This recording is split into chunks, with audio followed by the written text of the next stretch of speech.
Well, $60 billion, that's more than the entire valuation of many Fortune 500 companies, right? It's twice what NASA gets in a year, and it is the price tag of a single option. Elon Musk just secured, for SpaceX. Yesterday, the world of aerospace and AI collided. SpaceX officially announced a strategic partnership with Cursor, the AI coding startup that has taken the developer world by storm.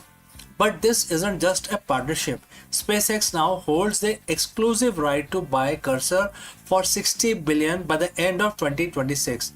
Why would a rocket company, one that just merged with XAI and is targeting a 1.75 trillion IPO, drop that kind of cash on a code editor? Is it just about helping engineers write faster apps, or is this the missing link that finally makes the city on Mars a reality? Today we are deconstructing the SpaceX Cursor deal, the colossal supercomputer, and why the road to the red planet is now paved with billions of lines of AI generated code. So friends, if you have reached this far, please inform us from which city you have tuned in and in which language you are watching this video. This will help us determine the reach of our channel. Alright, let's proceed with our analysis.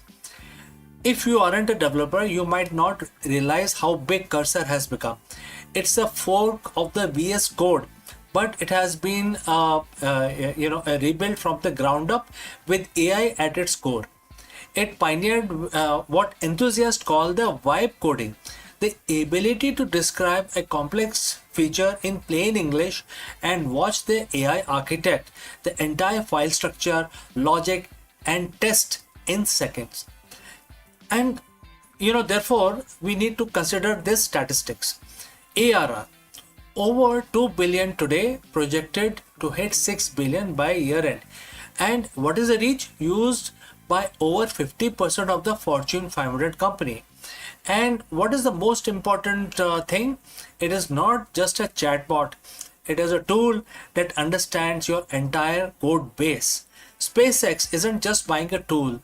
They are buying the distribution channel to the world's best engineers. But there is a catch. SpaceX has two choices: pay 10 billion for a joint development partnership, or pay $60 billion for the whole thing. It's a try before you buy deal at a galactical scale. To understand why this matters, we have to look at the hardware.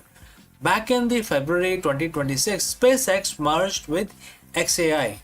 In that merger, SpaceX inherited Colossus, the world's most powerful AI training cluster running on roughly 1 million NVIDIA H100 equivalents. Before this deal, Cursor was a bottleneck by the computing power. They were using model from OpenAI and Anthropic. But now Cursor is moving into the SpaceX family. They get direct access to Colossus. Imagine taking the world's most intuitive coding interface and plug-in it to the world's largest supercomputer.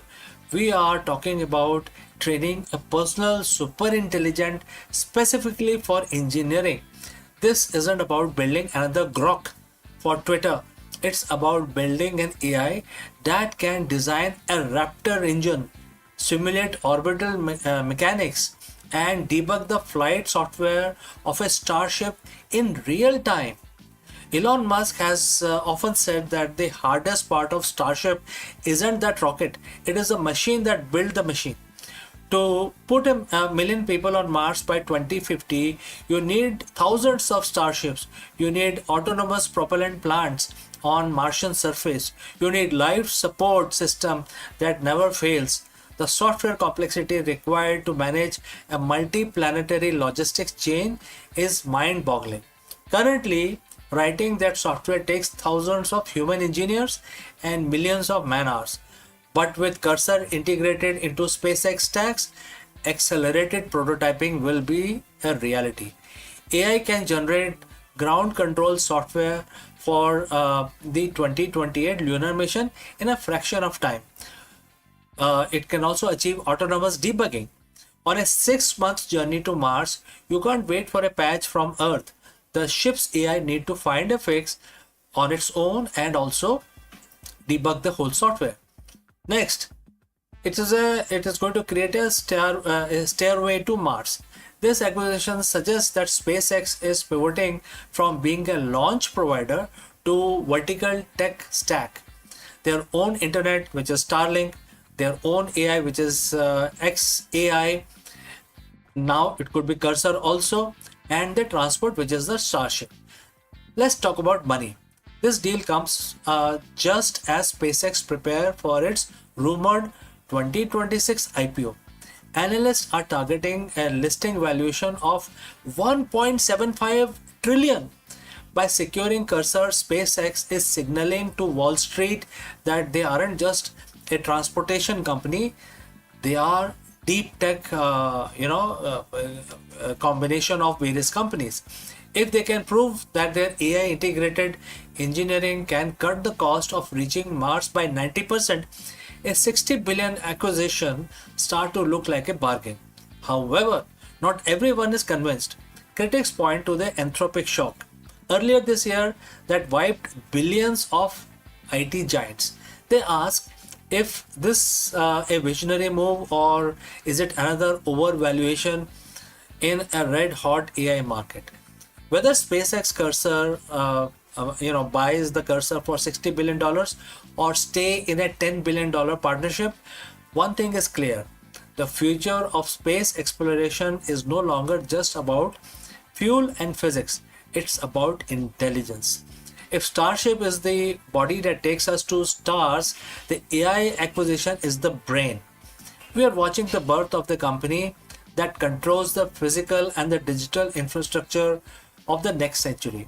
So, friends, what do you think? Is $60 billion fair price for the key to the red planet, or is the AI bubble reaching escape velocity? Let me know in the comments below.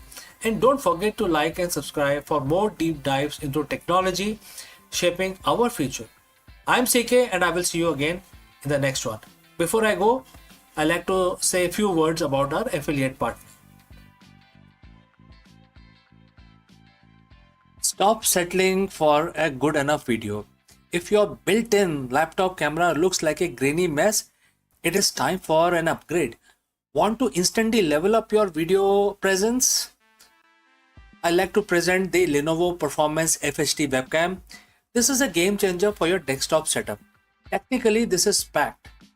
It has a very sensitive RGB sensor, very crisp photographs it takes. Also comes with two microphones on board, which helps you to record very clear voice in stereophonic format.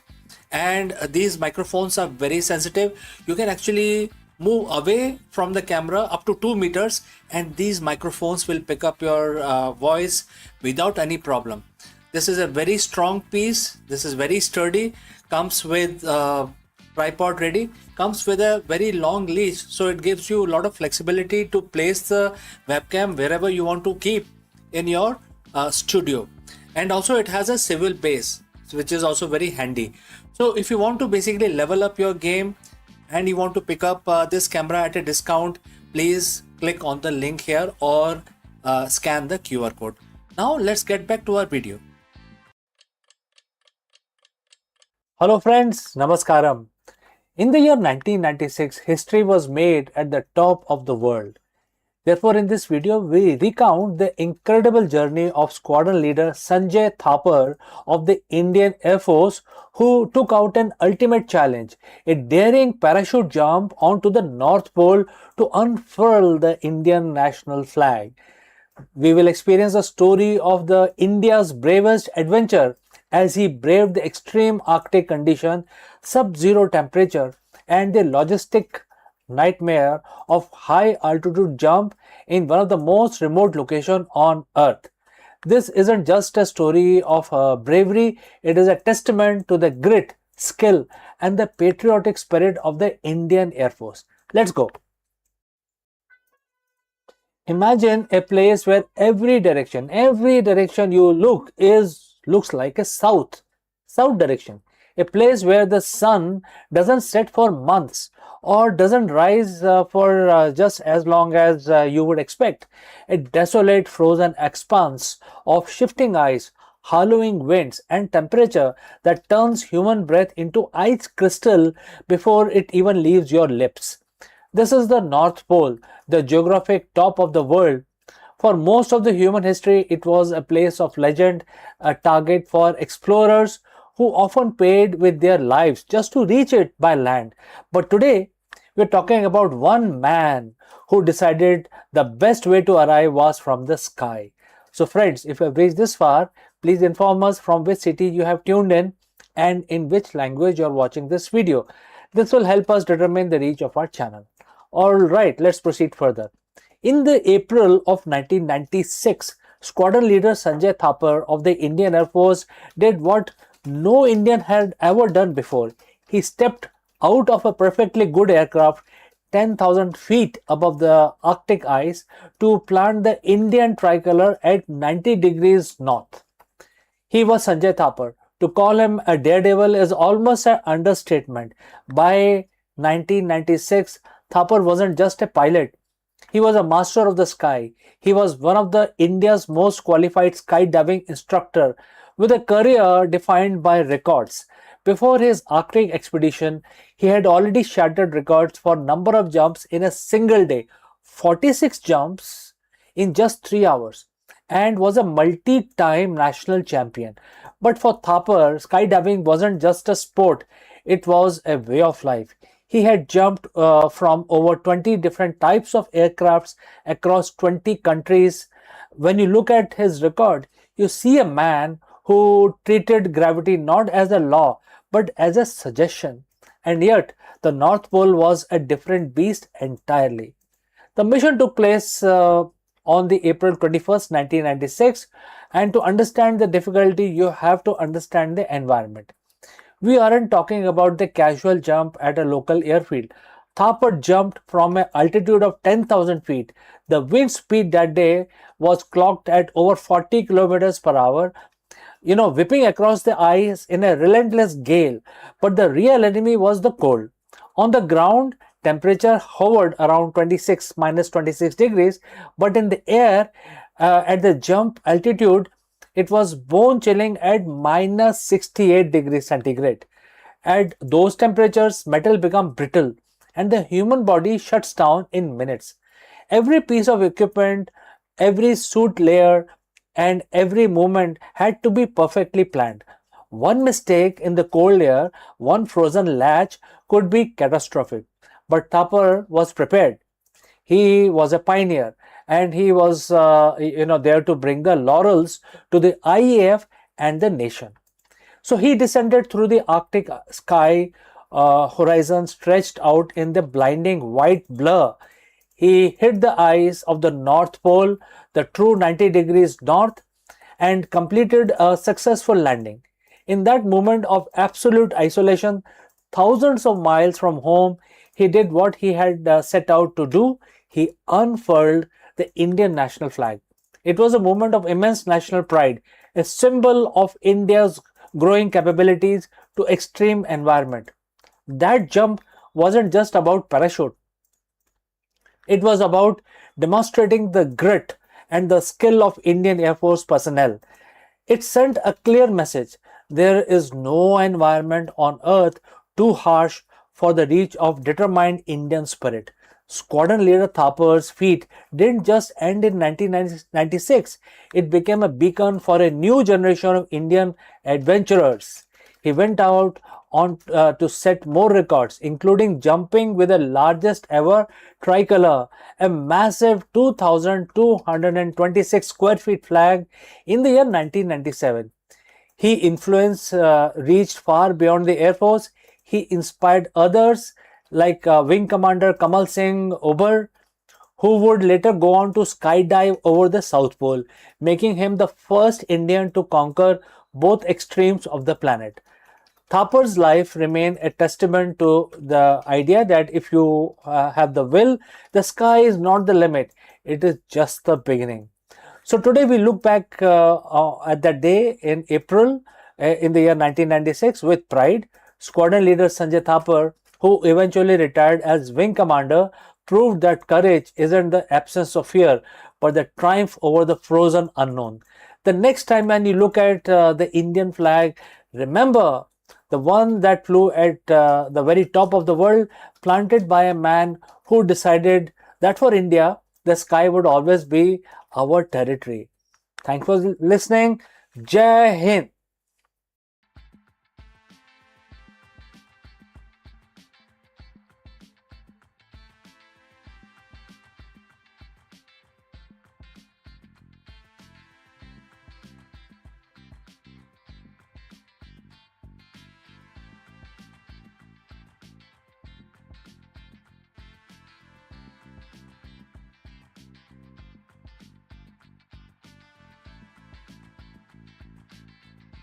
From counting steps to coaching lives, Google's health coach isn't just tracking your fitness, it is rewriting the future of wellness. With Gemini Premium as its stage, the Fitbit legacy bows out, and the new AI powered mentor steps in to guide every heartbeat, every habit, and every choice. So, let's find out more about this.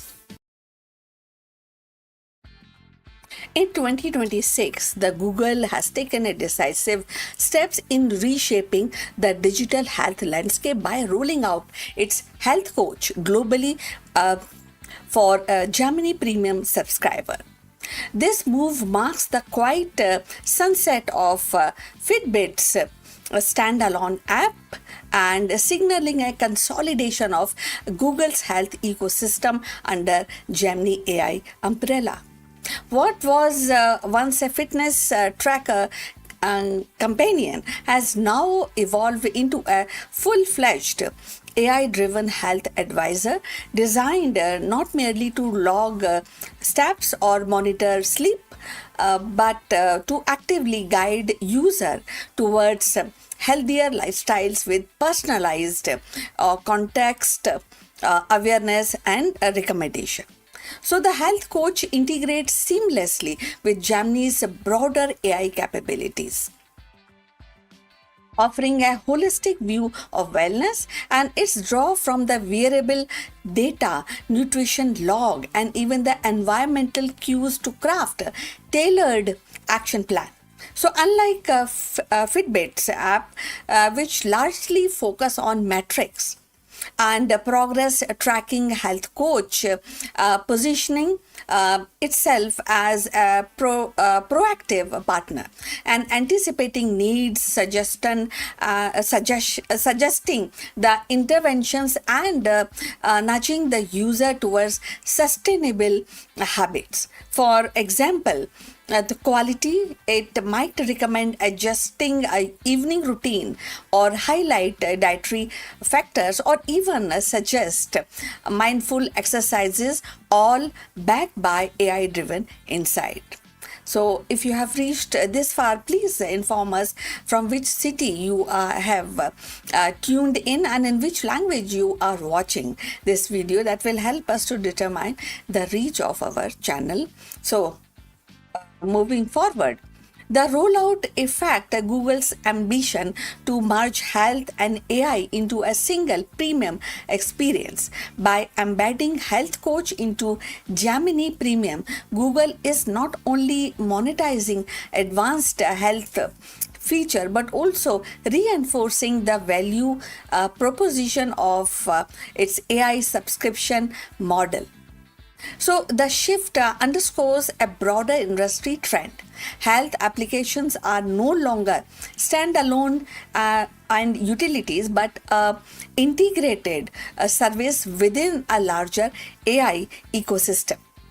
Fitbit's application, once a pioneer in consumer health tracking, now becomes a legacy product and absorbing into the more expensive vision.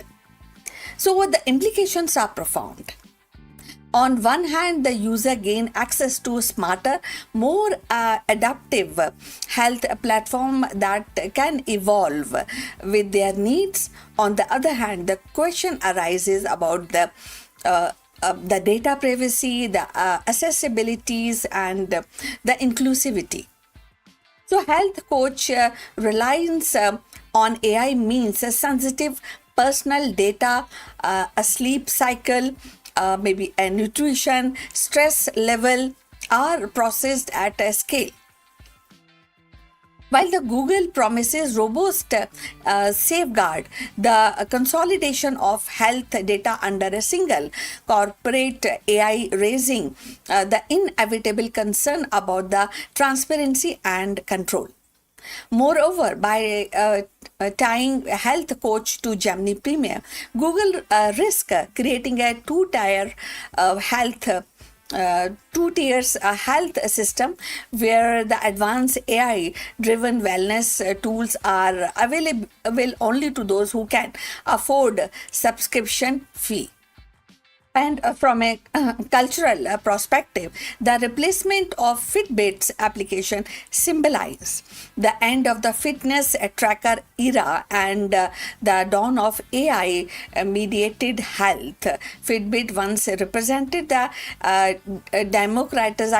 democratization of health tracking and simple device empowering everyday user to monitor their activity. But when we talk about the health coach, so health coach by contrast embodies the AI first philosophy of 2026, where the wellness is no longer just measured but actively managed by the intelligent system. And this shift mirror the broader societal changes as AI became the embedded in daily life. Even the personal health is reframed through predictive algorithm and digital coaching. So critics definitely arguing that the more risk alienated a long-time fitness user who valued the simplicity of the application. So the health coach AI, which is a heavy interface, may feel overwhelming or intrusive to those who are accustomed to straightforward tracking. Yet, the Google's bet is clear. The future of health lies not in a passive measurement but in active AI driven guidance.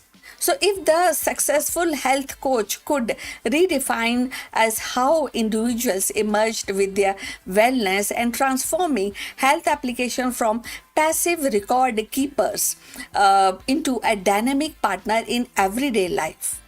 So that is a change. And ultimately, the Google Health Coach globally rollout is more than a product update. It is a strategic orientation of digital health.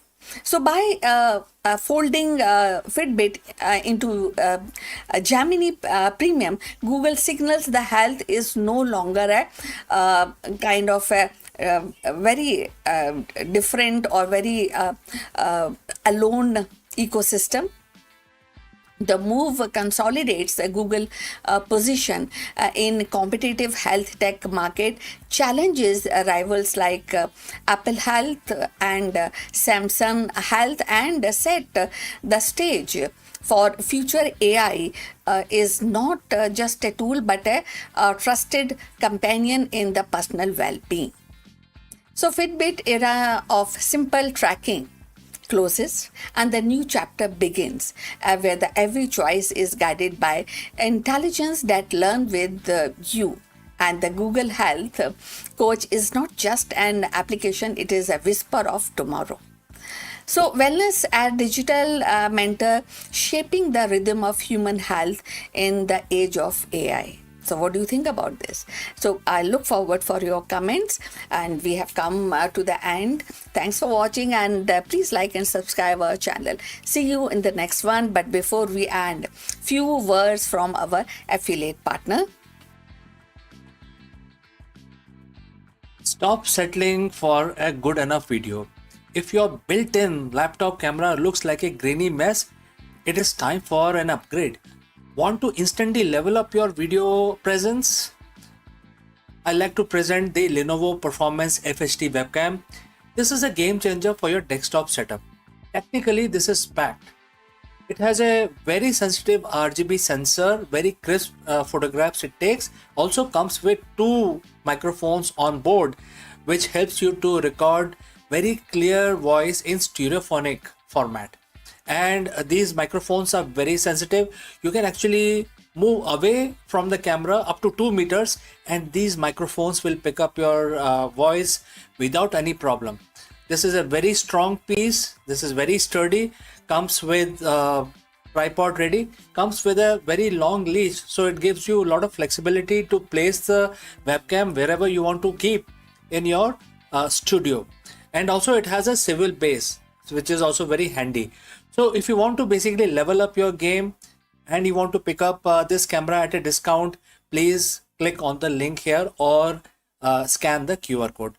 Now let's get back to our video.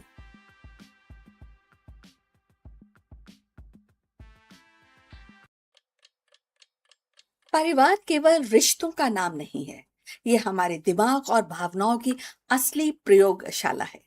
जब हम अपने प्रियजनों के साथ समय बिताते हैं, हंसी बांटते हैं, सुख दुख साझा करते हैं, तो हमारे भीतर ऐसी मानसिक ऊर्जा पैदा होती है जो हमें जीवन के हर चुनौती से लड़ने की ताकत देती है। हाल के अध्ययनों ने यह साबित किया है कि परिवार का साथ दिमाग की कार्य क्षमता को बढ़ाता है और भावनात्मक दृढ़ता को पीढ़ी दर पीढ़ी मजबूत करता है। आज की तेज रफ्तार दुनिया में जहां तनाव और अकेलापन बढ़ रहा है, परिवार ही वह सुरक्षा आश्रय है जो हमें स्थिरता, आत्मविश्वास और मानसिक शांति प्रदान करता है। यह केवल एक सामाजिक इकाई नहीं है, बल्कि हमारी सोच, हमारी स्मृति, हमारी भावनाओं का आधार है। चलिए इसके बारे में और जानते हैं। मानव जीवन में परिवार केवल रिश्तों का समूह नहीं है, बल्कि ये हमारी मानसिक और भावनात्मक ऊर्जा का भी स्रोत है।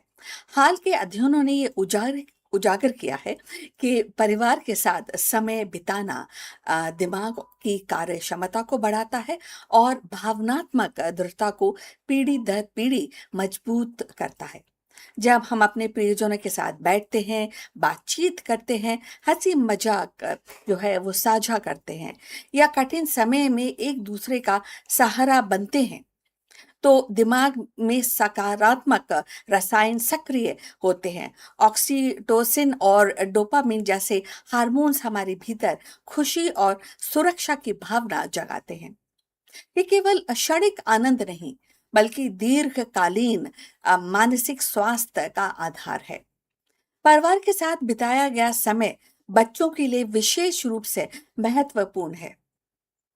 माता पिता और दादा दादी के साथ संवाद बच्चों के दिमाग में भाषा, स्मृति और भावनात्मक संतुलन को मजबूत करता है। यही कारण है कि जिन बच्चों का पारिवारिक वातावरण सहयोगी और स्नेहपूर्ण होता है, वे जीवन की चुनौतियों का सामना अधिक आत्मविश्वास से कर सकते हैं। वयस्कों के लिए भी परिवार मानसिक ऊर्जा का स्रोत है। कामकाज और सामाजिक दबावों के बीच परिवार का साथ तनाव को कम करता है। जब हम अपने प्रियजनों के साथ भोजन करते हैं, कहानियां सुनते हैं या बस साथ में बैठते हैं, तो दिमाग की थकान दूर होती है और सोचने समझने की क्षमता बढ़ती है। अध्ययनों ने ये भी इस दिखाया कि परिवार का साथ बिताने से भावात्मक दृढ़ता, जिसको कि इमोशनल रेजिलियंस कहते हैं, वो भी बढ़ती है। इसका अर्थ ये है कि व्यक्ति कठिन परिस्थितियों में भी टूटता नहीं है एक्चुअली, बल्कि संभल कर आगे बढ़ता है। ये दृढ़ता केवल एक पीढ़ी तक सीमित नहीं रहती, बल्कि बच्चों और आने वाली पीढ़ियों में भी ट्रांसफर होती है। इस प्रकार परिवार का एक जीवंत अगर रूप देखा जाए तो वो विद्यालय से कम नहीं है, जहां हम धैर्य, सहयोग और प्रेम सीखते हैं। 2026 के संदर्भ में ये और भी महत्वपूर्ण है। आधुनिक जीवन की तेज रफ्तार, तकनीकी दबाव और सामाजिक चुनौतियों के बीच परिवार ही वह स्थान है जहां मनुष्य को अपनी जड़ों से जोड़ता है, और ये जुड़ाव माइंड को स्थिरता देता है और व्यक्ति को मानसिक रूप से स्वस्थ बनाए रखने में मदद करता है। अगर देखा जाए तो परिवार केवल सामाजिक संस्था नहीं है, बल्कि मानसिक भावात्मक शक्ति का केंद्र है। परिवार के साथ बिताया गया समय दिमाग को सक्रिय करता है, भावनाओं को संतुलित करता है और जीवन को सार्थक बनाता है। ये एक ऐसा विशेष, या कह सकते हैं विशेष मोड है या एक निवेश है जो न केवल वर्तमान को उज्जवल करता है, बल्कि आने वाली पीढ़ियों को भी दृढ़ और सक्षम बनाता है। यदि आप यहाँ तक पहुंचे हैं तो कृपा करके ये बताइए कि आप किस सहज से हमसे जुड़े हैं, किस सिटी से आप हमको देख पा रहे हैं और किस भाषा में ये वीडियो देख रहे हैं। इससे हमारे चैनल की पहुंच को समझने में हमें मदद मिलेगी। अब चलिए इस चर्चा को आगे बढ़ाते हैं। 2026 में और आने वाले वर्षों में पारिवारिक जो इकाई है, कई वैश्विक चुनौतियों का सामना कर सकती है और वो अभी कर भी रही है। आधुनिक जीवन की रफ्तार, तकनीकी दबाव और आर्थिक असमता के और प्रवास के कारण परिवारों में दूरी बढ़ रही है। थोड़े वो अलग हो रहे हैं, न्यूक्लियर हो रहे हैं, लेकिन वास्तविक समय और आत्मीयता को कम कर दिया गया है इस पूरे प्रकरण में। और कई देशों में तो एकल परिवारों की संख्या बढ़ रही है, जिसमें बुजुर्गों का अकेलापन, बच्चों का भावात्मक असंतुलन सामने आ रहा है। इन चुनौतियों का समाधान परिवार के भीतर सचेत प्रयास से ही संभव है। सबसे पहले परिवार को समय देना आवश्यक है। साझा भोजन, बातचीत, उत्सवों में भागीदारी से भावात्मक जुड़ाव मजबूत होता है। दूसरा, तकनीक का संतुलन उपयोग करना चाहिए ताकि डिजिटल दुनिया वास्तविक संबंधों पर हावी ना हो। और तीसरा, कि शिक्षा और सामाजिक नीतियों में परिवार केंद्रित दृष्टिकोण अपनाना होगा, जिससे बच्चे और बुजुर्ग दोनों को सहयोग और सुरक्षा मिले। तो अब हम अंत तक पहुंच चुके हैं और ये एक बार और आपके लिए दोहराना चाहते हैं कि परिवार केवल सामाजिक संरचना नहीं है, बल्कि मानसिक और भावनात्मक शक्ति का आधार है। यदि हम 2026 और आगे की चुनौतियों का सामना करना चाहते हैं, तो परिवार को प्राथमिकता देनी होगी, ताकि वह शक्ति और दिमाग को स्थिर करने में सहयोग दे और भावनाओं को और भी दृढ़ बनाती रहे, और ये पीढ़ी दर पीढ़ी जीवन को संतुलित और सार्थक बनाए रख सकती है। ये आज का डिस्कशन था। आप से गुजारिश है कि आप इस टॉपिक पर अपने कमेंट हमको लिखकर भेजिए। इसके साथ ही कृपा करके हमारे चैनल को लाइक एंड सब्सक्राइब करना मत भूलिए। मिलते हैं दूसरे एक डिस्कशन में, तब तक विदा, नमस्कार।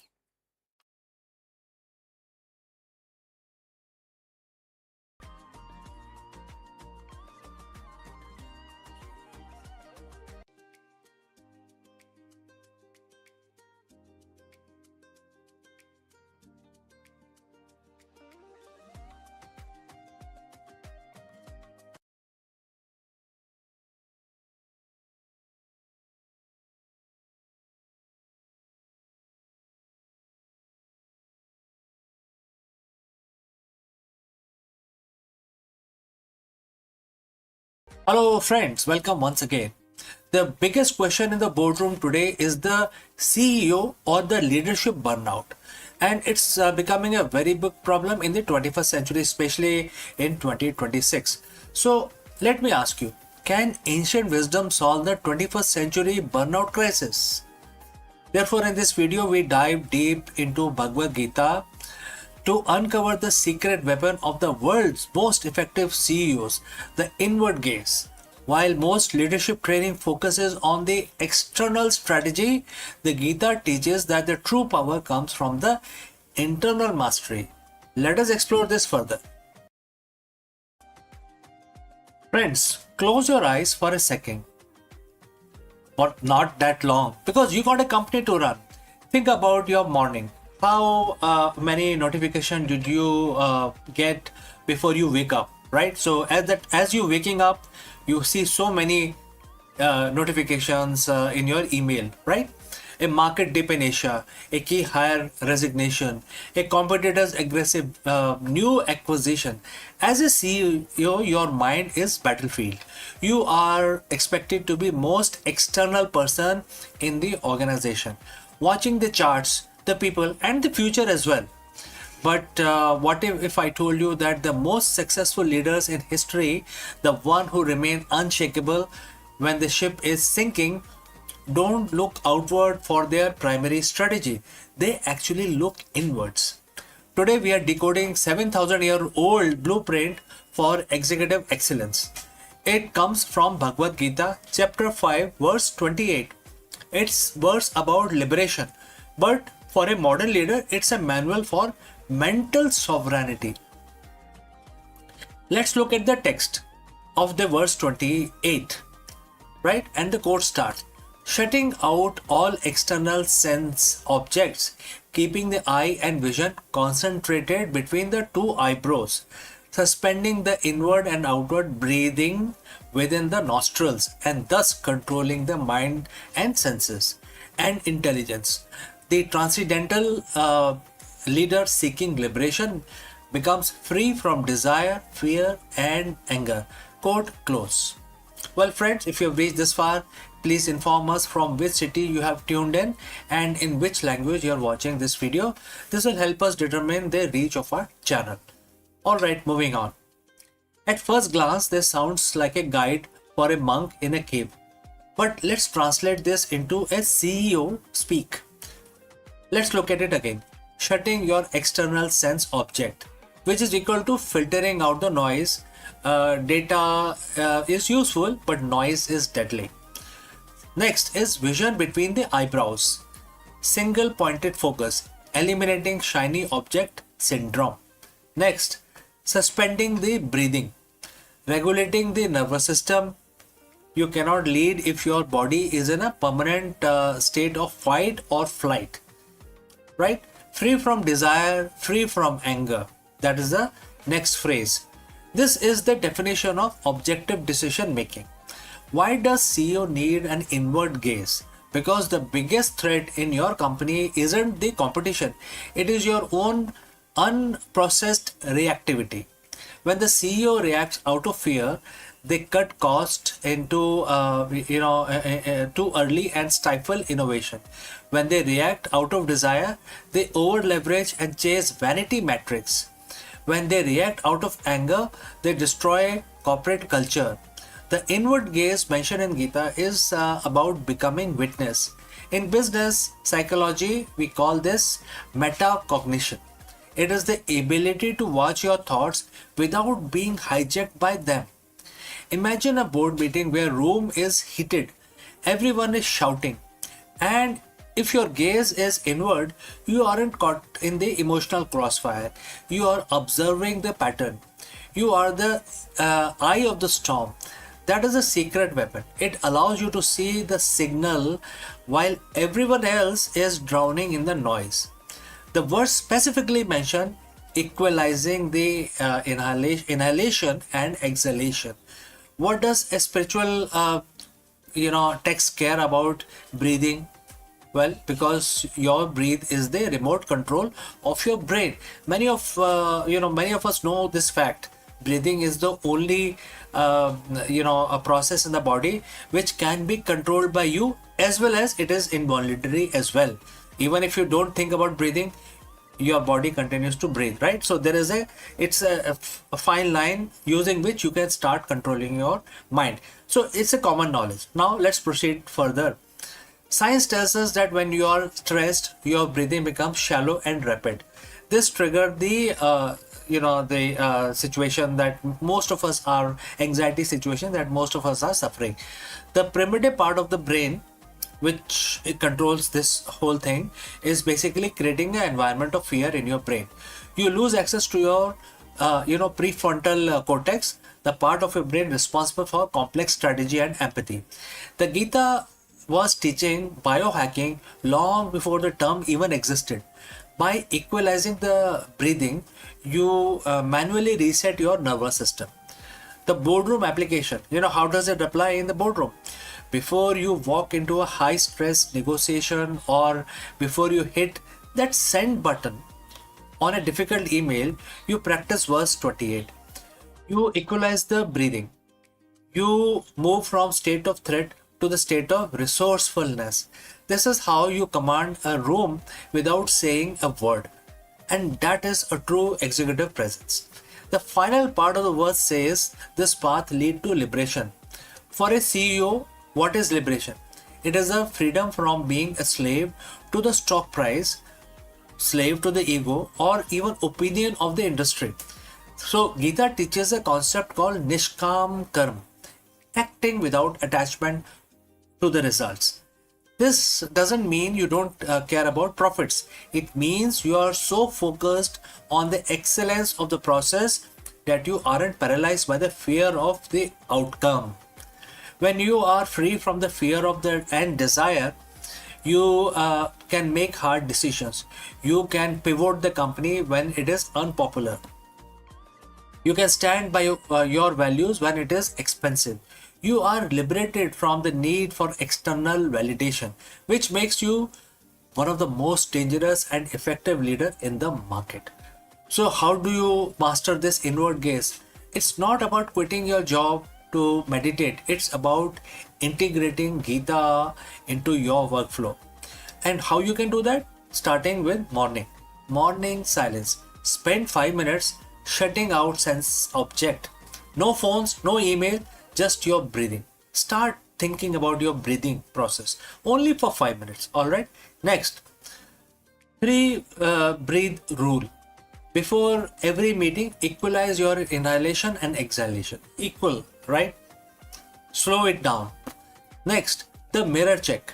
Ask yourself, am I moving towards the goal out of fear or out of purpose? Right? Mastering the inward gaze doesn't make you a passive leader at all. It makes you an unstoppable one. It transforms you from a CEO who is pushed by the world into a leadership role, or another person is who's actually shaping the world itself. Right? So it transforms that. Gita says that this is a way for the liberation for the leadership role. In the business world, we just call it the greatness. So friends, what do you think? If you have any questions or any comments, please leave them in the comment section below. Thanks for joining live. Thanks for watching. And if you found this leadership lesson valuable, subscribe for more ancient wisdom for the modern businesses. Now you can go lead from within. All right. So before we end this section, I'd like to speak few words about our affiliate partner. Stop settling for a good enough video. If your built-in laptop camera looks like a grainy mess, it is time for an upgrade. Want to instantly level up your video presence? I like to present the Lenovo Performance FHD webcam. This is a game changer for your desktop setup. Technically, this is packed. It has a very sensitive RGB sensor, very crisp photographs it takes. Also comes with 2 microphones on board, which helps you to record very clear voice in stereophonic format. And these microphones are very sensitive. You can actually move away from the camera up to 2 meters and these microphones will pick up your voice without any problem. This is a very strong piece. This is very sturdy. Comes with tripod ready. Comes with a very long leash, so it gives you a lot of flexibility to place the webcam wherever you want to keep in your studio. And also it has a swivel base, which is also very handy. So if you want to basically level up your game, and you want to pick up this camera at a discount, please click on the link here or scan the QR code. Now let's get back to our video.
Hello friends, did you know that NASA is officially moving beyond the chemical rockets?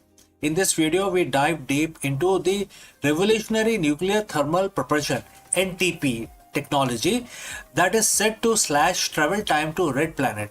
Imagine a future where Mars isn't a grueling 7 months journey but a weekend trip in comparison to everything we have known about the space exploration. Let us explore this further.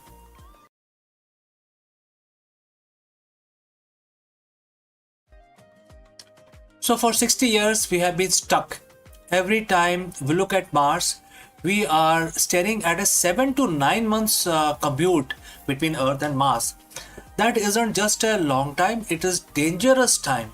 Every day, every day in deep space is another day of the cosmic radiation, muscle atrophy, and the psychological toll of the isolation.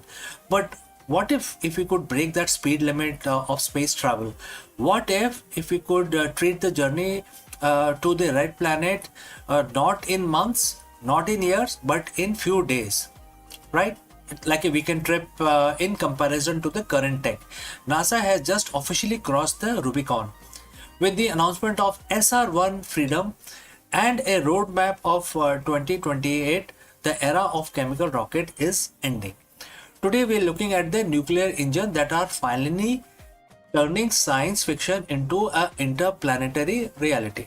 So friends, if you have reached this far, please inform us from which city you have tuned in and in which language you are watching this video. This will help us determine the reach of our channel. Alright, moving on. To understand the future, we have to look at why we cannot reach at this point in time, and currently why it is slow. Our best rockets today are chemical combustion. We all know that liquid hydrogen and liquid oxygen. They are very powerful, but they are incredibly inefficient. Think of it like this. A chemical rocket is like a high performance dragster. It's a massive oomph at the start, but it burns through its fuel in minutes. Once you are in orbit, you are basically a glider. By switching to nuclear, we aren't just adding more fuel, we are doubling the energy we get out of every gram of the propellant. So how does a nuclear engine actually works? Unlike the nuclear power in a plant on Earth basically that makes electricity, a nuclear thermal rocket NTR is much more direct, and it has several components starting with core. We have a compact fission reactor using high assay low enriched uranium, right?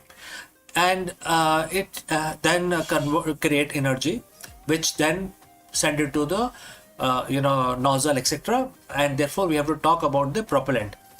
We pump the liquid hydrogen through the white hot core reactor, and then it basically comes out of the other side at very high speed. So now we have to talk about expansion.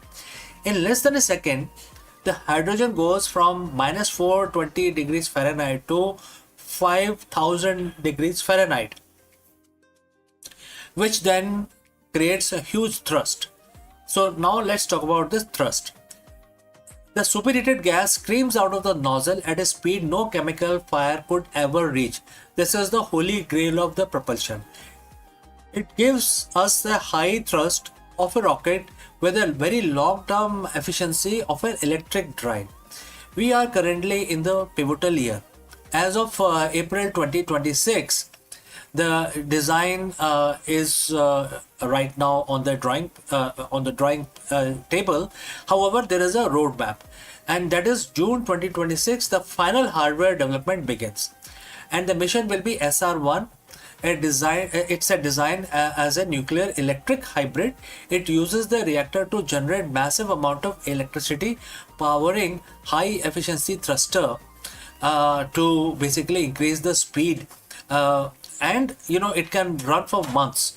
It can go for very long time. And what is the goal? The goal is a direct mass mission capability by 2028. This isn't just a lab experiment anymore. We are building the flight hardware right now. So when we say weekend trip, we are talking about relative transit time. By cutting the journey to Mars from 250 days down to 100 or even 60 days, we solve the two biggest threats to human life. Number one is radiation. Less time spent in the void, which is open space, lower the dose of the solar particles or any cosmic radiation. Number two is the abort capability. Nuclear engines allow us to turn around or change course. Well, in a chemical rocket, once you are on your path, you are committed. Nuclear gives the pilot a steering wheel. Our multi-planetary future, which is to the stars, will have, will always remain a dream if we do not have faster mode of transport. We just don't have the engine to reach them. Why, right? So if we want to go to other worlds, other stars, we need faster mode of transport. So with the breakthrough that we are going to see in 2026, the gap between Earth and Mars is finally closing. We are no longer limited by how much fire we can make. We are now limited only by our ambition to explore. So friends, we have come to the end of our discussion today. My name is CK and you are watching Akulmach. And if you want to stay on the cutting edge of the Artemis era and the nuclear revolution, hit that subscribe button, and the future is arriving faster than you think. So before I go, a word about our affiliate partner. Stop settling for a good enough video. If your built-in laptop camera looks like a grainy mess, it is time for an upgrade. Want to instantly level up your video presence? I like to present the Lenovo Performance FHD webcam. This is a game changer for your desktop setup. Technically, this is packed. It has a very sensitive RGB sensor, very crisp photographs it takes. Also comes with two microphones on board, which helps you to record very clear voice in stereophonic format. And these microphones are very sensitive. You can actually move away from the camera up to 2 meters and these microphones will pick up your voice without any problem. This is a very strong piece. This is very sturdy. Comes with tripod ready. Comes with a very long leash, so it gives you a lot of flexibility to place the webcam wherever you want to keep in your studio. And also it has a swivel base, which is also very handy. So if you want to basically level up your game and you want to pick up this camera at a discount, please click on the link here or scan the QR code. Now let's get back to our video.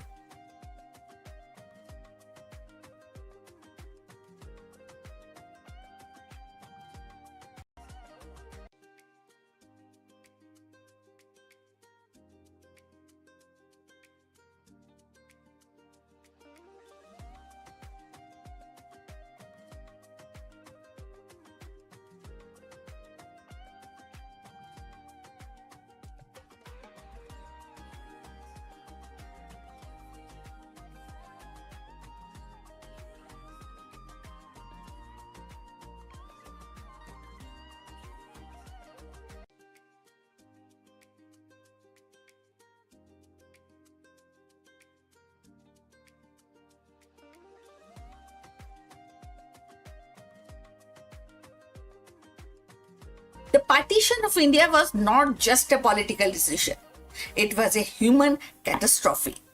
Much like civilians of Iran who now find themselves uprooted, millions in the subcontinent were forced to abandon their homes, lands, and identities, that too overnight. Both movements, separated by decades and geography, speaks to the enduring tragedy for how political decision and power struggle can fracture the societies and leaving ordinary people to bear the heaviest burden. So the year 1947 stand as one of the most defining moment in South Asian history. It was the year when the India gained independence from British colonial rule, but it also the year when the subcontinent was violently divided into two nations, India and Pakistan. This partition was not merely a political act of drawing borders, it was a human tragedy of an unimaginable scale.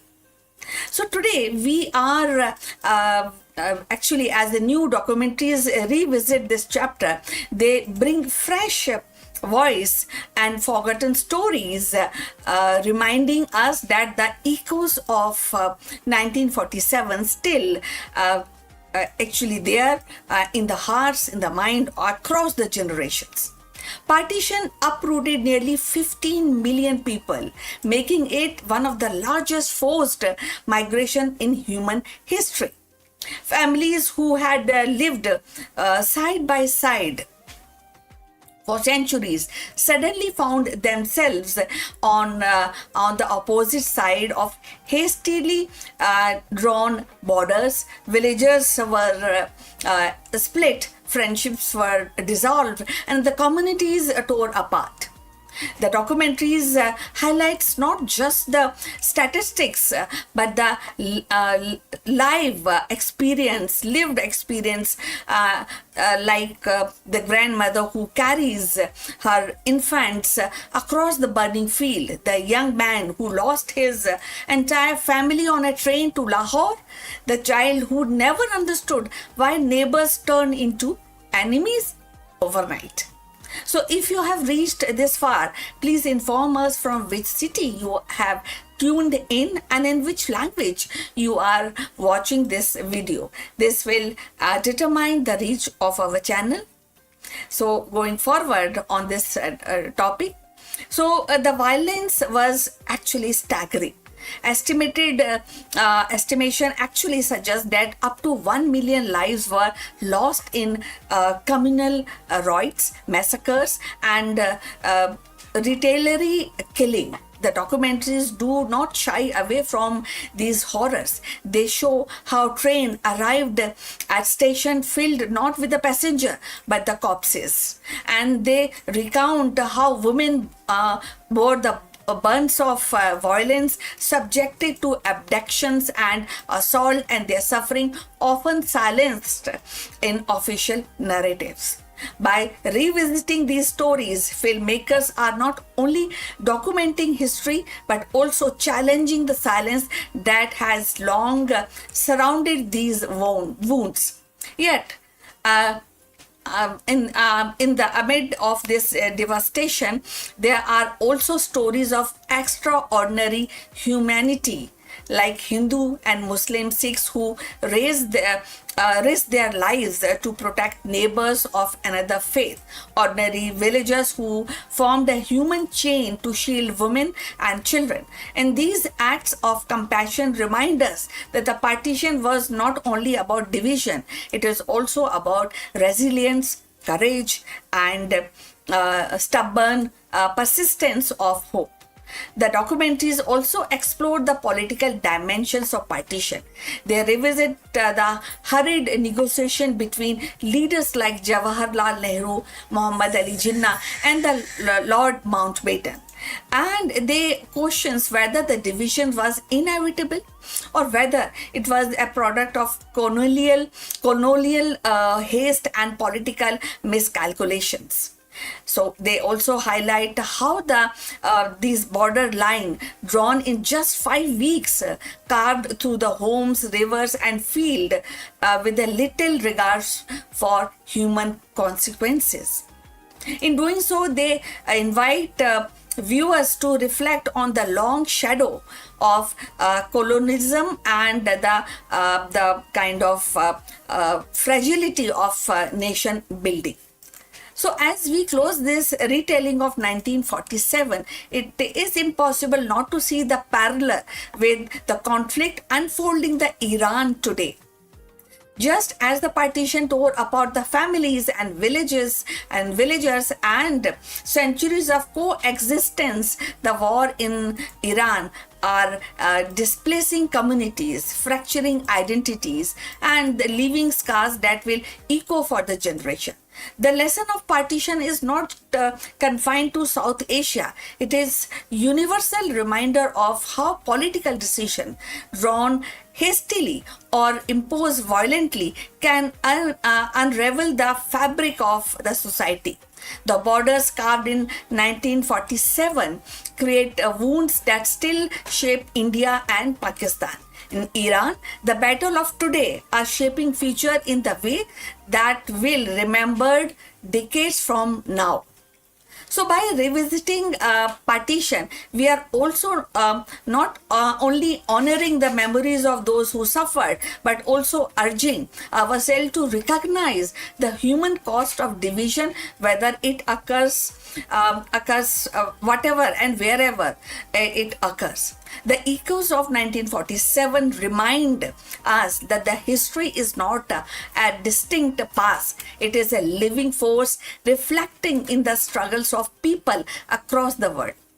If we listen closely, the cries of displaced family in Iran today carries the same resonance as those who fled across this border line, which was created by political decision in 1947. But perhaps the most powerful aspect of this retelling is their focus on memories and identity. Partition was not just a historical event. It becomes a defining marker of identity for millions. So for those who crossed the borders, the trauma was carried into their children and the grandchildren. Even today in India and Pakistan, partition shapes the politics, culture, and collective memory. The documentaries capture this intergenerational transmission of trauma, showing how the past refused to remain buried. So ultimately, the echoes of 1947, when we are talking about this, the India's partition retold is not just about the revisiting the part. It is also listening to the voices that were silenced, acknowledging the pain that was ignored, and the recognition of humanity that endured against all odds. It is a call to remember, not to reopen the wound, but to ensure that such tragedies are never repeated. The echoes of 1947 remind us that the history is not distinct, it is living within us, shaping who we are and how we imagine our future. And also, the retelling of partition is more than remembrance. It's also a call to empathy, to vigil and to be vigilant, and to ensure that the tragedies of the yesterday do not become inevitable for tomorrow. So please send us your comments, subscribe to our channel for more insights in Indian spirituality and politics and the history and of course the mythology. So see you in the next one.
In the heart of San Francisco, Luna AI dared to reimagine shaping with $100,000 gamble on AI managed retail store. Sleek algorithm promised efficiency, but the grand experiment hit a very human snag, that is staffing, and that exposed the limit of automation. What was meant to be glimpse of the future quickly became a cautionary tale of tech colliding with reality. In San Francisco, the promise of an AI managed retail future took center stage when Luna AI unveiled its flagship store with $100,000 investment. The concept was bold, a retail space where the artificial intelligence would streamline operations, enhance customer experience, and reduce the reliance on traditional management structure. The launch drew attention from both tech enthusiasts and retail analysts, and they were eager to see how the automation could reshape the brick and mortar commerce. Yet, despite the futuristic vision, the store quickly encountered a very human problem: staffing issues. While AI managed inventory analytics and customer flow prediction, and day-to-day realities of staffing proved harder to automate. Scheduling conflicts, employee turnover, and the need for human oversight exposed the limitation of purely AI-driven model. The irony was striking. A store designed to minimize the human dependency found itself struggling precisely to become of it. So, if you have reached this far, please inform us from which city you have tuned in and which language you are watching this video. This will determine the reach of our channel. So, just put some comments about your city also. So now we were talking about the store, and the Luna AI experiment underscores a broader tension in the modern retain, and technology can optimize the process, but it cannot fully replace the adaptability, empathy, and the problem solving skill of human staff. For investors and entrepreneurs, the lesson is clear. The innovation must balance automation with human capital. So, Luna AI's venture may have stumbled, but it has sparked a vital conversation about the future of retail, where the AI and people coexist rather than compete. So, Luna AI store shows that even in the world run by algorithm, retail still need human touch. So Luna AI experiment in San Francisco was more than just a store. It was a test of how far automation can carry retail into future. Yet the staffing struggles revealed a truth that technology alone cannot erase the human presence and remains, and it also tells us that humans interventions, human presence remains the backbone of customer experience. The venture may have flattered, but it is but it leaves behind a valuable lesson, that the future of retail will not only to AI versus people, but AI working alongside with people. So we have come to the end. Thanks for watching. Please like and subscribe our channel. But before we go, we have a few words from our affiliate partner. Stop settling for a good enough video. If your built-in laptop camera looks like a grainy mess, it is time for an upgrade. Want to instantly level up your video presence? I like to present the Lenovo Performance FHD webcam. This is a game changer for your desktop setup. Technically, this is packed. It has a very sensitive RGB sensor, very crisp photographs it takes. Also comes with 2 microphones on board, which helps you to record very clear voice in stereophonic format.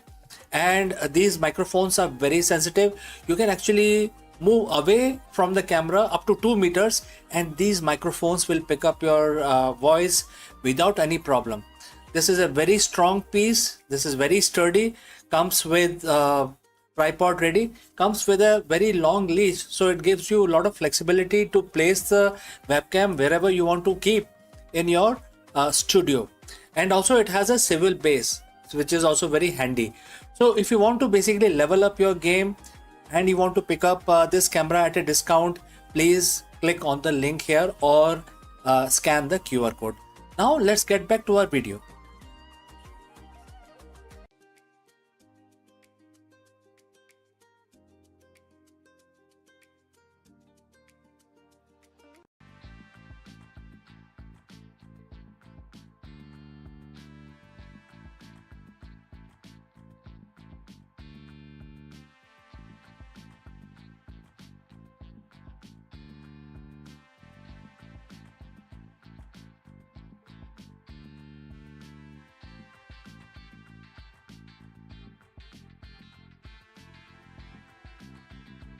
In the silent depths of universe where the particles dance unseen and forces whisper across the void, neutrinos have long been the enigmatic wanderers, the ghost slipping through the matter as if it were air. For decades, they seemed passive, mere spectator in the cosmic play.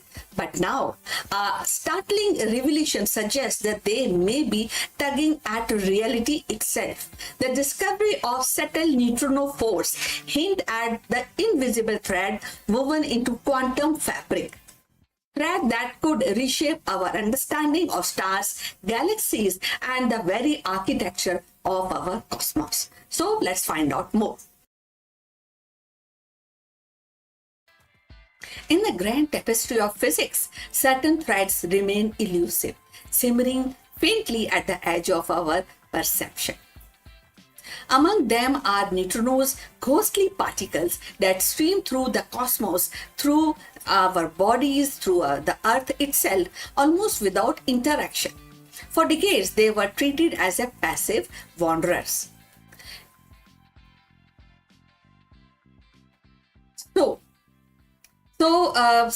So for decades, as they were passive wanderers and important for the balance, but not for the force. Yet, the recent discovery suggests that neutrinos may weave their own subtle thread of influence, tugging at the fabric of matter in a way we are only beginning to understand.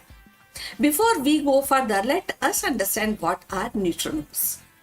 So neutrinos are elementary particle that belongs to the lepton family, similar to the electrons, but unlike electrons. They carry no electric charge and have extremely small mass, making them lightest known particle with mass, though not massless, Because they do not interact via the electromagnetic or strong forces, neutrinos can pass through the ordinary matter almost completely undisturbed, which is why trillions of them pass through our bodies every second without any effect.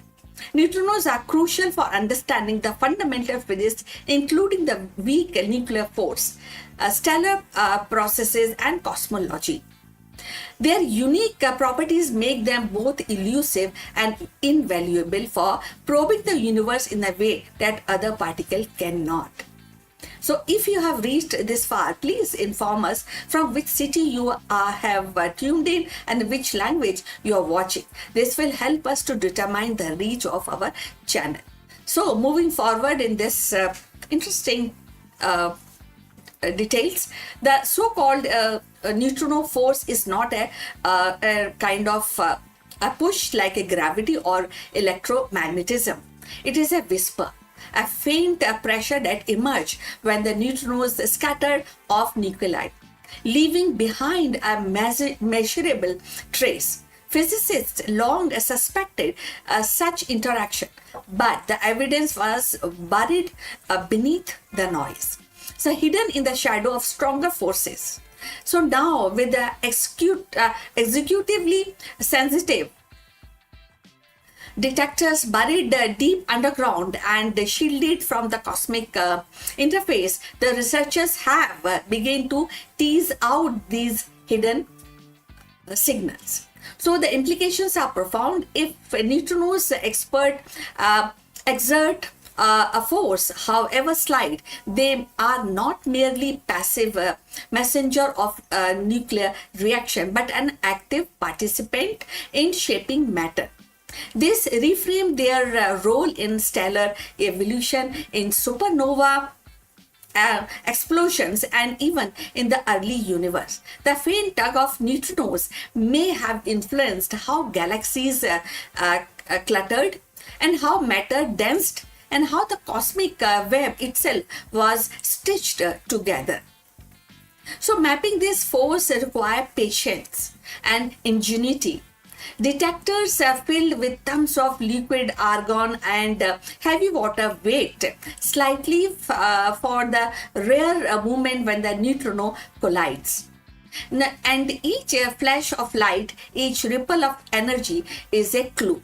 By collecting thousands of such events, scientists have reconstructed the hidden geometry of neutrino interactions. The emerging picture is one of the delicate thread quantum filament that connects the smallest scale of particle physics to the largest structure of cosmos. The discovery also challenges the standard model of physics that are so soft. It's like a soft framework which has guided science for half a century. Now, neutrinos were already anomalies, and they oscillate between flavors, and they have a mass when the theory predicted none. Now, with the evidence of the force, they may demand an extension of model, a new chapter in our understanding of fundamental interaction. For a lay person, the idea is both humbling and exhilarating, And imagine a particle so small they pass through a wall of lead as if it was a mist. Yet collectively they shape a density of stars. Imagine a universe where the invisible thread tug gently at matter, guiding its dance across billions of years. The neutrino force reminds us that the nature's most powerful influence are not always loud or obvious. They can be subtle, patient, and hidden in a plain sight. As physicists continue to map these quantum threads, they are not merely cataloging another force, they are uncovering a deeper truth. That the universe is woven from the interaction both grand and delicate, from explosion of supernova to a faintest whisper of neutrino. And in that weaving lies the story of everything: the galaxy above, the atom within, and the invisible force that binds them together. In the end, neutrino force is more than a scientific curiosity. It is a reminder that universe is stitched together by thread, both visible and unseen. Gravity may anchor the stars, electromagnetism may light the sky, but it is quite tug of neutrino that whisper of deeper harmonies. As physicists trace these quantum thread, they are not only mapping a new force, they are uncovering the poetry of existence itself, where even the faintest particle play their part in a grand design. So, invisible thread and infinite cosmos. So, we have come to the end. Thanks for watching. Please like and subscribe our channel, and see you in the next one. But before we end, few words from our affiliate partner. Stop settling for a good enough video. If your built-in laptop camera looks like a grainy mess, it is time for an upgrade. Want to instantly level up your video presence? I like to present the Lenovo Performance FHD webcam. This is a game changer for your desktop setup. Technically, this is packed. It has a very sensitive RGB sensor, very crisp photographs it takes. Also comes with two microphones on board, which helps you to record very clear voice in stereophonic format. And these microphones are very sensitive. You can actually move away from the camera up to 2 meters, and these microphones will pick up your voice without any problem. This is a very strong piece. This is very sturdy. Comes with tripod ready. Comes with a very long leash, so it gives you a lot of flexibility to place the webcam wherever you want to keep in your studio. And also it has a swivel base, which is also very handy. So if you want to basically level up your game and you want to pick up this camera at a discount, please click on the link here or scan the QR code. Now let's get back to our video.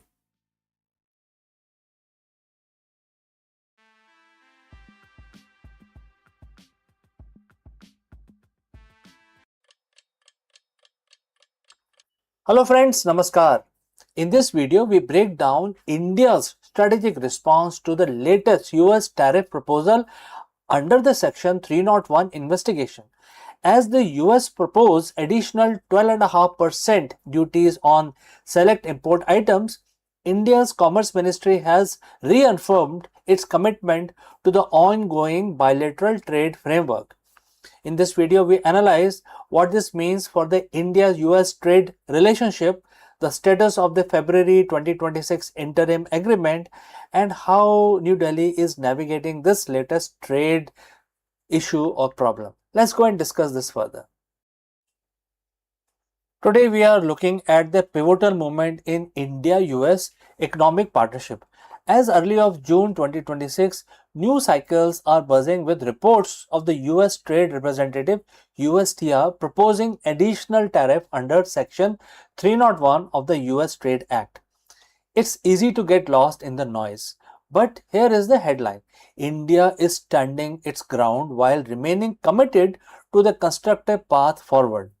These proposed tariffs, which include 12.5% surcharge and currently in the proposal phase, they are not yet final. As we navigate these headlines, it is essential to understand that this is a part of a broader ongoing diplomatic process, not an abrupt end to our cooperation. So friends, if you have reached this far, please inform us from which city you have tuned in and in which language you are watching this video. This will help us determine the reach of our channel. Alright, let's proceed further. To understand why we are here, we have to look at the process. The USTR recently concluded investigations into 60 different economies, including India, regarding forced labor, industrial capacity issue, and therefore there are other issues also. Crucially, exports note that this is a broad global measure rather than a specific attack on India. The US is applying this to partners and competitors alike, from EU to South Korea. However, India's position is very clear. We must challenge this legal and technical on the basis of technical issues, and we have to understand what are these bases of this tariff when they don't align with the reality. Our Commerce Ministry is actively engaged, ensuring that our stakeholders have seat at the table. During upcoming public hearing on July 7th, 2026. Well, some might ask, don't we just sign a massive trade deal? And the answer is yes. In February 2026, we reached a landmark framework that slashed effective tariff from staggering 50% down to 18%. That deal was a win-win for both sides. It stabilizes the rupee, boosted our export in textile and pharma, and cemented India's role as a key US ally. Ambassador Sergio Gore recently noted that we are 99% there on finalizing the technical details of our broader bilateral trade agreement. The remaining 1% is about legal phrasing and implementation. India is not letting temporary tariff friction derail the progress. We are treating the trade agreement negotiations and this Section 301 proceedings are two distinct tracks. And therefore, let's discuss the next aspect, which is protecting our interest.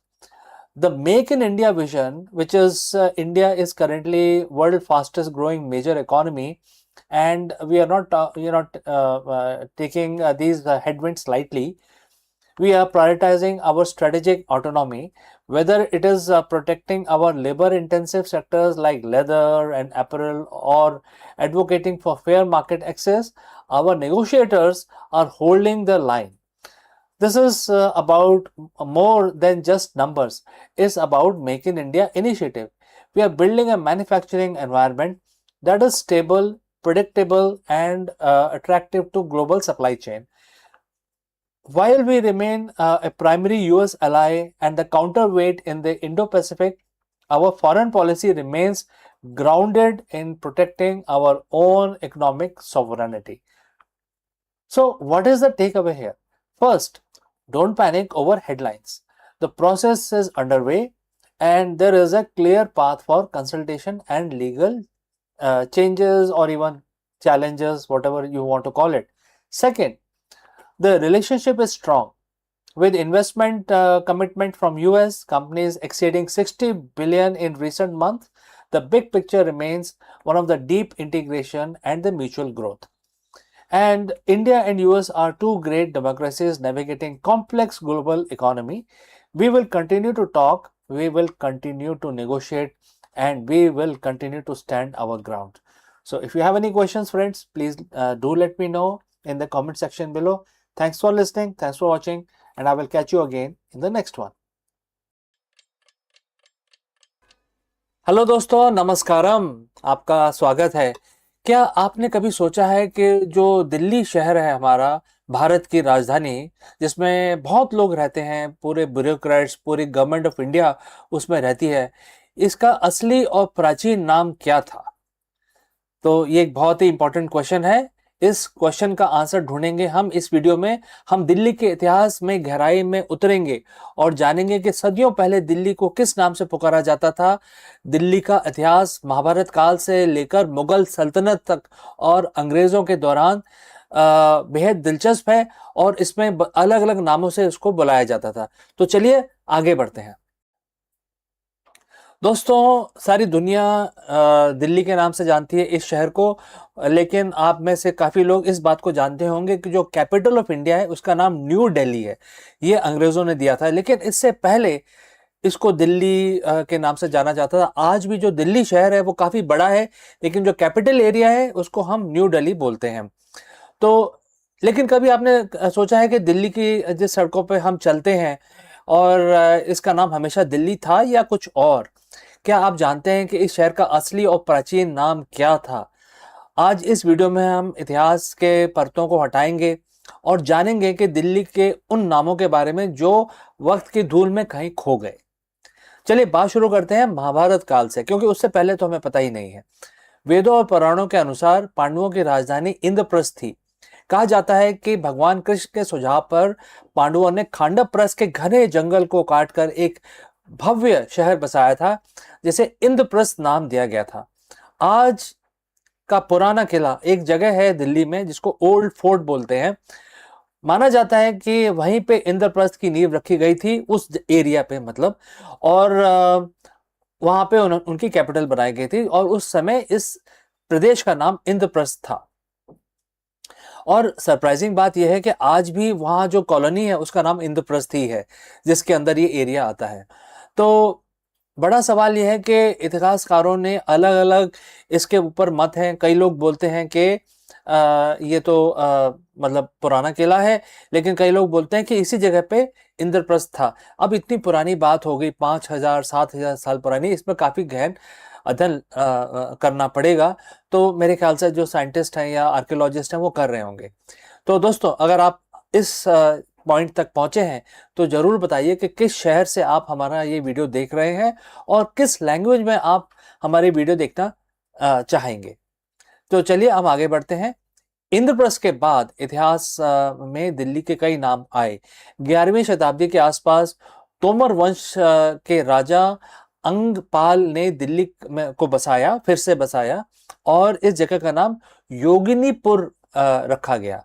इसके बाद दिल्ली का शब्द का इस्तेमाल हुआ, मतलब इनके जाने के बाद योगनीपुर फिर डिस्ट्रॉय हो गया, उसके बाद जब दोबारा शहर बना 12वीं शताब्दी में, तो इसका नाम दिल्ली का रखा गया।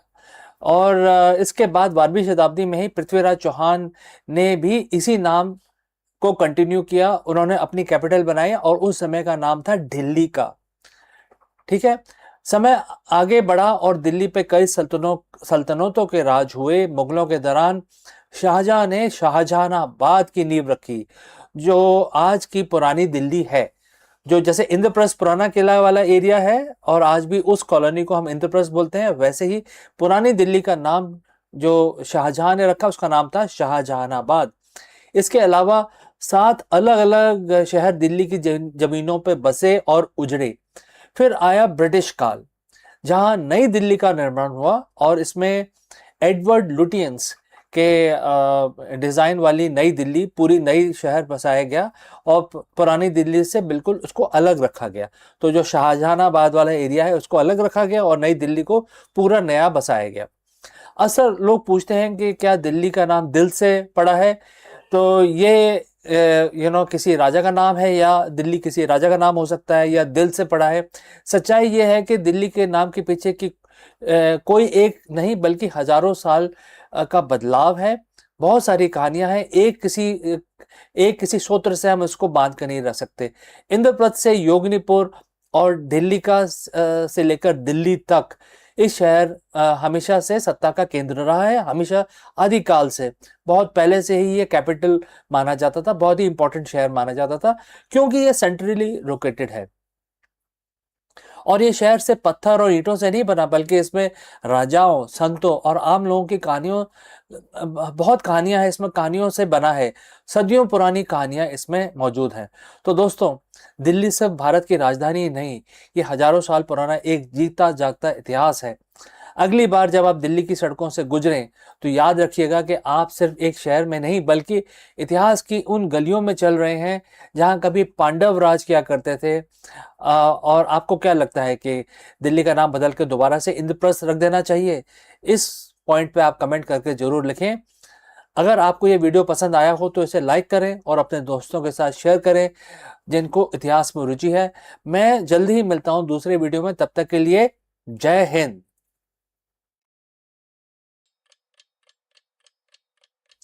Hello friends and namaskar. Do you know that the Gurugram real estate prices have skyrocketed by 18%? Therefore, in this video, we break down exactly why property demand in Gurugram is hitting new high in 2026 and what this means for home buyers and the real estate investors. Let's go and explore this further.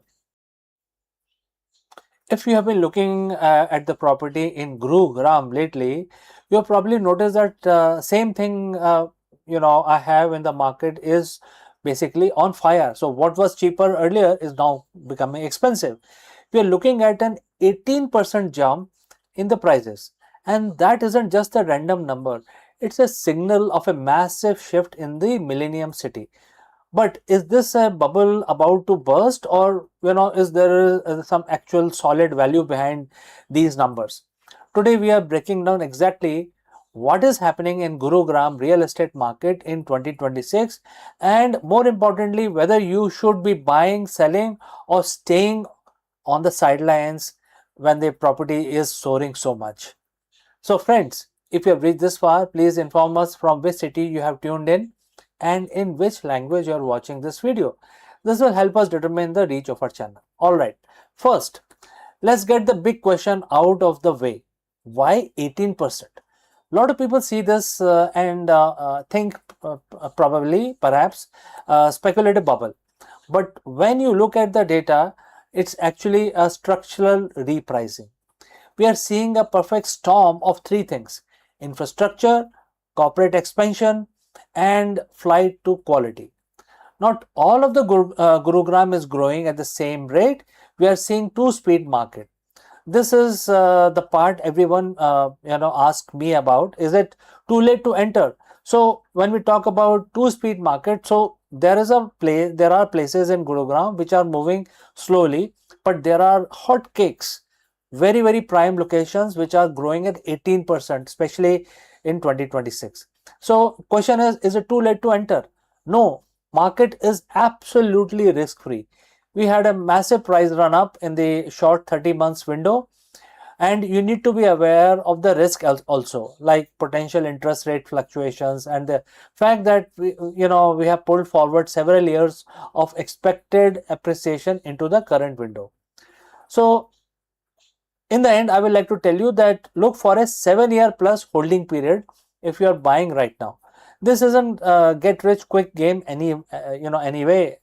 It is a long term wealth building strategy in a maturing global city. And Gurugram is a very happening place. Also, there are a lot of business opportunities for people who live in Gurugram. So Gurugram isn't just a city; it's a structural growth story. Whether you are looking at the Dwarka Expressway or the established luxury of Golf Course Road, the key is doing your homework. Don't buy the hype, but buy the fundamentals. So, friends, the prices are going up, and my advice is to basically look for property based on your budget and location preferences. But definitely, this is the right time to invest in Gurugram real estate market. If you found this breakdown useful, hit that like button, subscribe our channel, uh, and look at the property price in Gurugram very seriously. Do let me know what sector you have in mind, and I can probably guide you further on that. My name is CK, and I will see you again in the next one.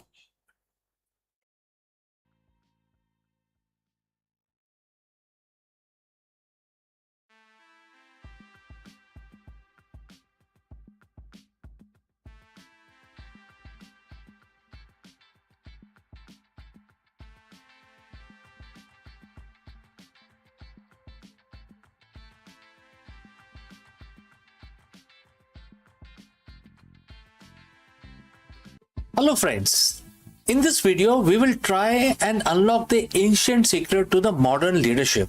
In today's hyper-connected yet fragmented business world, a CEO's greatest asset isn't just the data, it is the universal awareness. In this video, we explore the profound leadership lesson hidden within Bhagavad Gita and how its wisdom can transform a busy executive into an omnipresent executive. Let's go.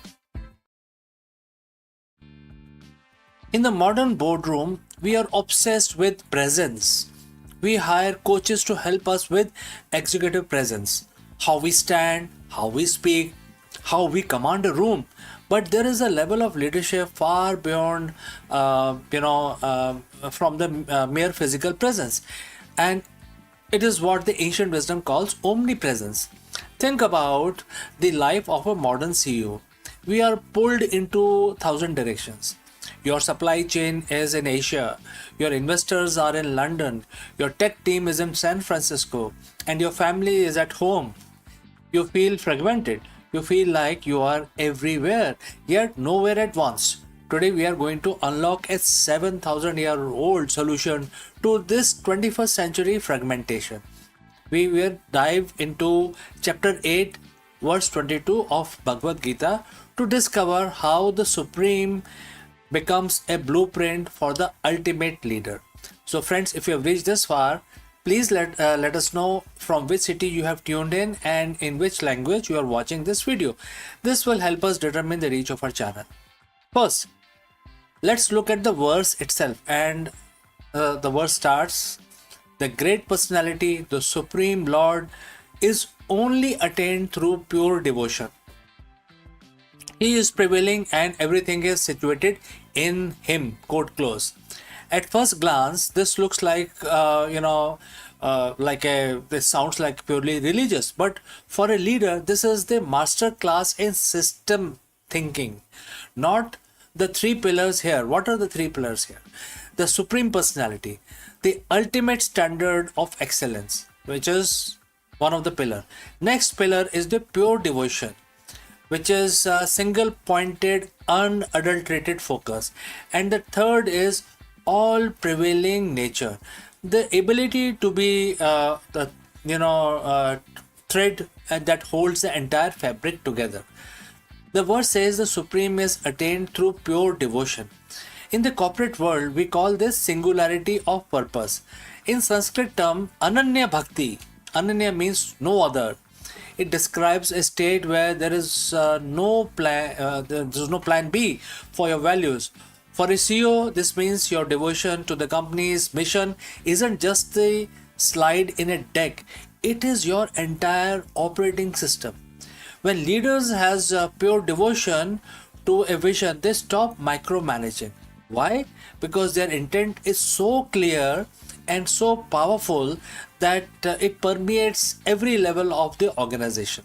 If you are struggling with a team that doesn't get it, ask yourself, is your own devotion to the vision, which is the Ananya, undivided? Or is it diluted by ego, short term stock gains, or the personal distractions? The second half of the verse tells us that the Supreme is all prevailing. As a CEO, you cannot be in every meeting, you cannot see every line of the code, yet an omnipresent executive is felt in every room they aren't in at that point in time. This is the all prevailing leadership style. It's about building a culture that is so strong, so situated in your core principles that the company moves as one body. In the verse it says everything is situated in him. Think of your company as a solar system. You aren't the person pushing the planets. You are the gravity. Gravity is invisible, but it's all prevailing. It keeps the smallest moon and the largest planet in their proper orbit. And that's what the universal awareness looks like in management. The verse conclude by saying everything is situated in him. For a leader, this is the lesson in psychological safety and belonging. When your employees feel situated in your vision, they aren't just workers, they are part of whole ecosystem. The universal awareness means you are recognized that the janitor, the junior developer, and the CFO all are situated within the same corporate destiny. When you lead with this awareness, you stop seeing people as resources and start seeing them as vital components of a living system. When the supreme leader realizes that they contain the whole, they stop leading through fear and start leading through integration. So, friends, how do you become the omnipresent executive?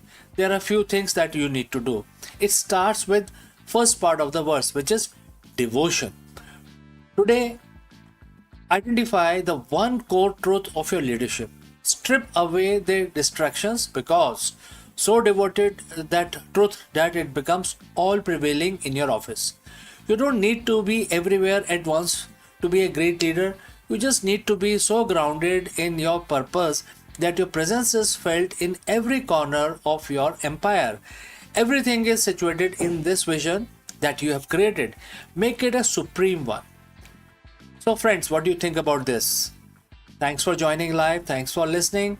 If you have any questions, please do not hesitate to send it across, or even your opinions. Before I part ways with you today, I would like to speak few words about our affiliate partner. Stop settling for a good enough video. If your built-in laptop camera looks like a grainy mess, it is time for an upgrade. Want to instantly level up your video presence? I like to present the Lenovo Performance FHD webcam. This is a game changer for your desktop setup. Technically, this is packed. It has a very sensitive RGB sensor, very crisp photographs it takes. Also comes with two microphones on board, which helps you to record very clear voice in stereophonic format. And these microphones are very sensitive. You can actually move away from the camera up to 2 meters, and these microphones will pick up your voice without any problem. This is a very strong piece. This is very sturdy. Comes with tripod ready. Comes with a very long leash, so it gives you a lot of flexibility to place the webcam wherever you want to keep in your studio.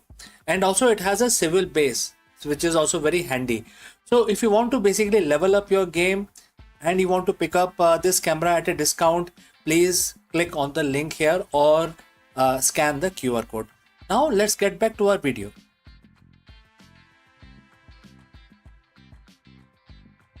In an era where the artificial intelligence debates blur the line between mind and machine, the voice of an ancient sage still echoes with a startling clarity. I'm talking about Rishi Kapil, the father of Sankhya philosophy, who once declared that existence is woven from two eternal threads. One is Purush, that means pure consciousness, and another is Prakriti, that means nature. 25 centuries later, his vision feels uncannily modern. So let's find out more about this philosophy. In the long arc of Indian philosophy, few figures shines with the clarity and a rational brilliance, and we are talking about Rishi Kapil, the sage credited with founding of the Sankhya Darshan, and his vision was not of a ritual or myth, but analysis, definitely also an attempt to map the very structure of existence.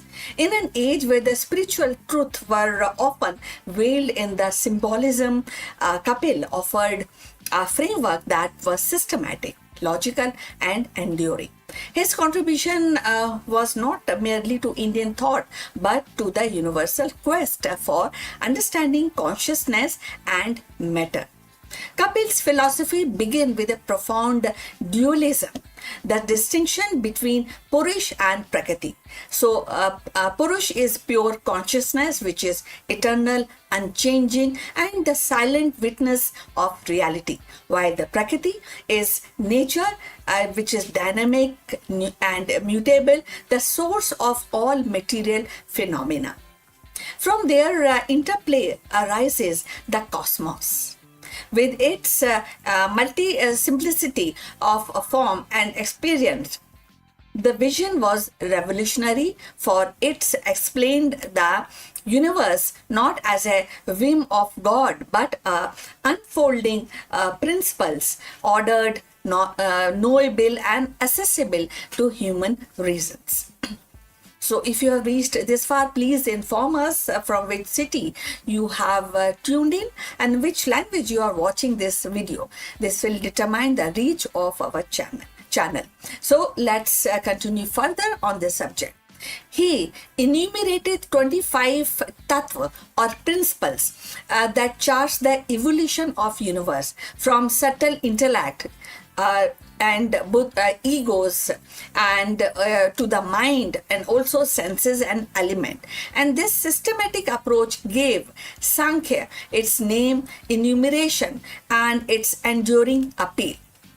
Kapil's framework becomes the foundation upon which later traditions, including yoga and Ayurveda, built their practices. The Trigun theory, that is three-dimension theory, and in this Trigun theory, there are three subjects which definitely are debatable, and they are very, very unique. One is sattva. Sattva means purity. The other one is rajas, that means passion, and the last one is tamas, that is darkness. And this all remains the central of understanding human psychology and health even today. So while Kapil was not merely a philosopher of categories, his ultimate concern was liberation, that is moksha. And he taught that bondages arise when the consciousness identifies with the matter, mistaking the transient of eternal. So that is one thing which is very, very deep. And when we talk about liberation comes through a discrimination and recognizing the difference between Purush and Prakriti. In this clarity lies freedom, the soul no longer entangled in the cycles of birth and death, but resting in its own pure awareness.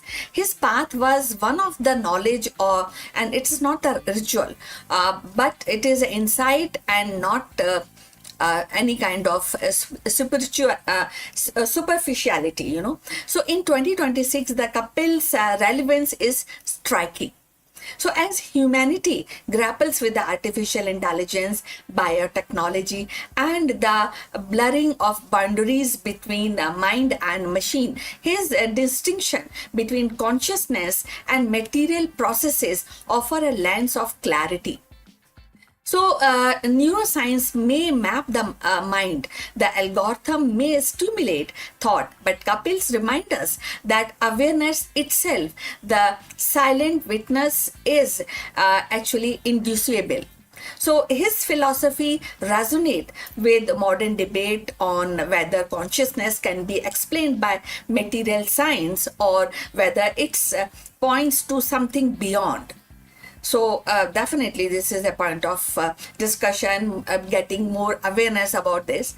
So moreover, Kapil's Trigun theory finds echoes in contemporary psychology and behavioral science. The restless drive of Rajas, the inertia of Tamas, and the clarity of Sattva mirrors the state of mind studied even today. So his insight into the idea that effects the pre-exist in the cause align with the modern understanding of continuity in neutral processes. So in a sustainability discourse, his vision of interconnectedness between matter and consciousness inspire holistic approach of ecology and ethics.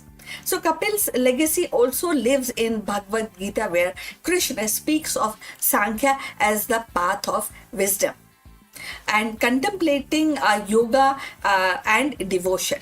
His rational spirit influenced Buddhist and Jain thoughts also, and his systematic enumeration shaped the centuries of Indian intellectual life. So in every age, his philosophy has been rediscovered not as a relic but a living framework of inquiry, of living, understanding the Sankhya philosophy. As we stand in 2026, facing crisis of environment, technology, and identity, Kapil's voice whispers across millennia. And seek clarity, distinguish the eternal from the transient, and liberation will follow. So his contribution is not confined to ancient text. It is a compass of modern seekers, scientists, and philosophers alike. In the lattice of his 25th principle, we find not only a map of cosmos but a mirror for the human conditions. Kapil's gift was not the courage to think systematically, to trust reason along the side devotion, and to see the liberation as the fruit of knowledge. His Sankhya reminds us one of the humanity's earliest and most profound attempt to understand existence. In 2026, as we decode genomes and program a machine, his wisdoms reminds us the dance of matter is endless. But the witness, the Purush, remains untouched, eternal and free. So we have come to the end of this live stream. Please like and subscribe our channel, and we look forward for your comments on this topic. But before we end, few words from our affiliate partner. Stop settling for a good enough video. If your built-in laptop camera looks like a grainy mess, it is time for an upgrade. Want to instantly level up your video presence? I like to present the Lenovo Performance FHD webcam. This is a game changer for your desktop setup. Technically, this is packed. It has a very sensitive RGB sensor, very crisp photographs it takes. Also comes with 2 microphones on board, which helps you to record very clear voice in stereophonic format. And these microphones are very sensitive. You can actually move away from the camera up to 2 meters, and these microphones will pick up your voice without any problem. This is a very strong piece. This is very sturdy. Comes with tripod ready. Comes with a very long leash, so it gives you a lot of flexibility to place the webcam wherever you want to keep in your studio. And also it has a swivel base, which is also very handy. So if you want to basically level up your game and you want to pick up this camera at a discount, please click on the link here or scan the QR code. Now let's get back to our video.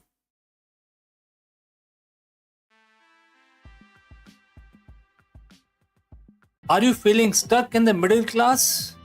Then this video is your guide to breaking free. We will reveal the hidden financial traps that are keeping you from true financial freedom, and we will also share the actionable strategies to escape 9 to 5 grind. You will learn how to build a passive income stream, invest for long-term growth, and develop a mindset for wealth creation. If you're ready to stop trading time for money and start building a life of financial independence, you have to stay tuned because we are going to explore all of this. Let's go.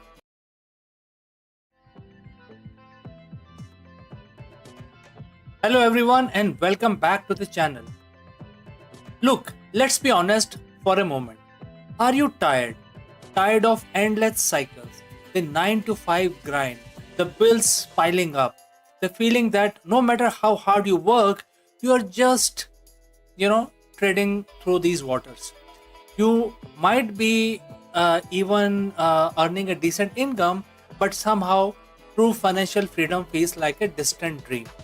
The feeling, my friend, is what I call the middle class trap.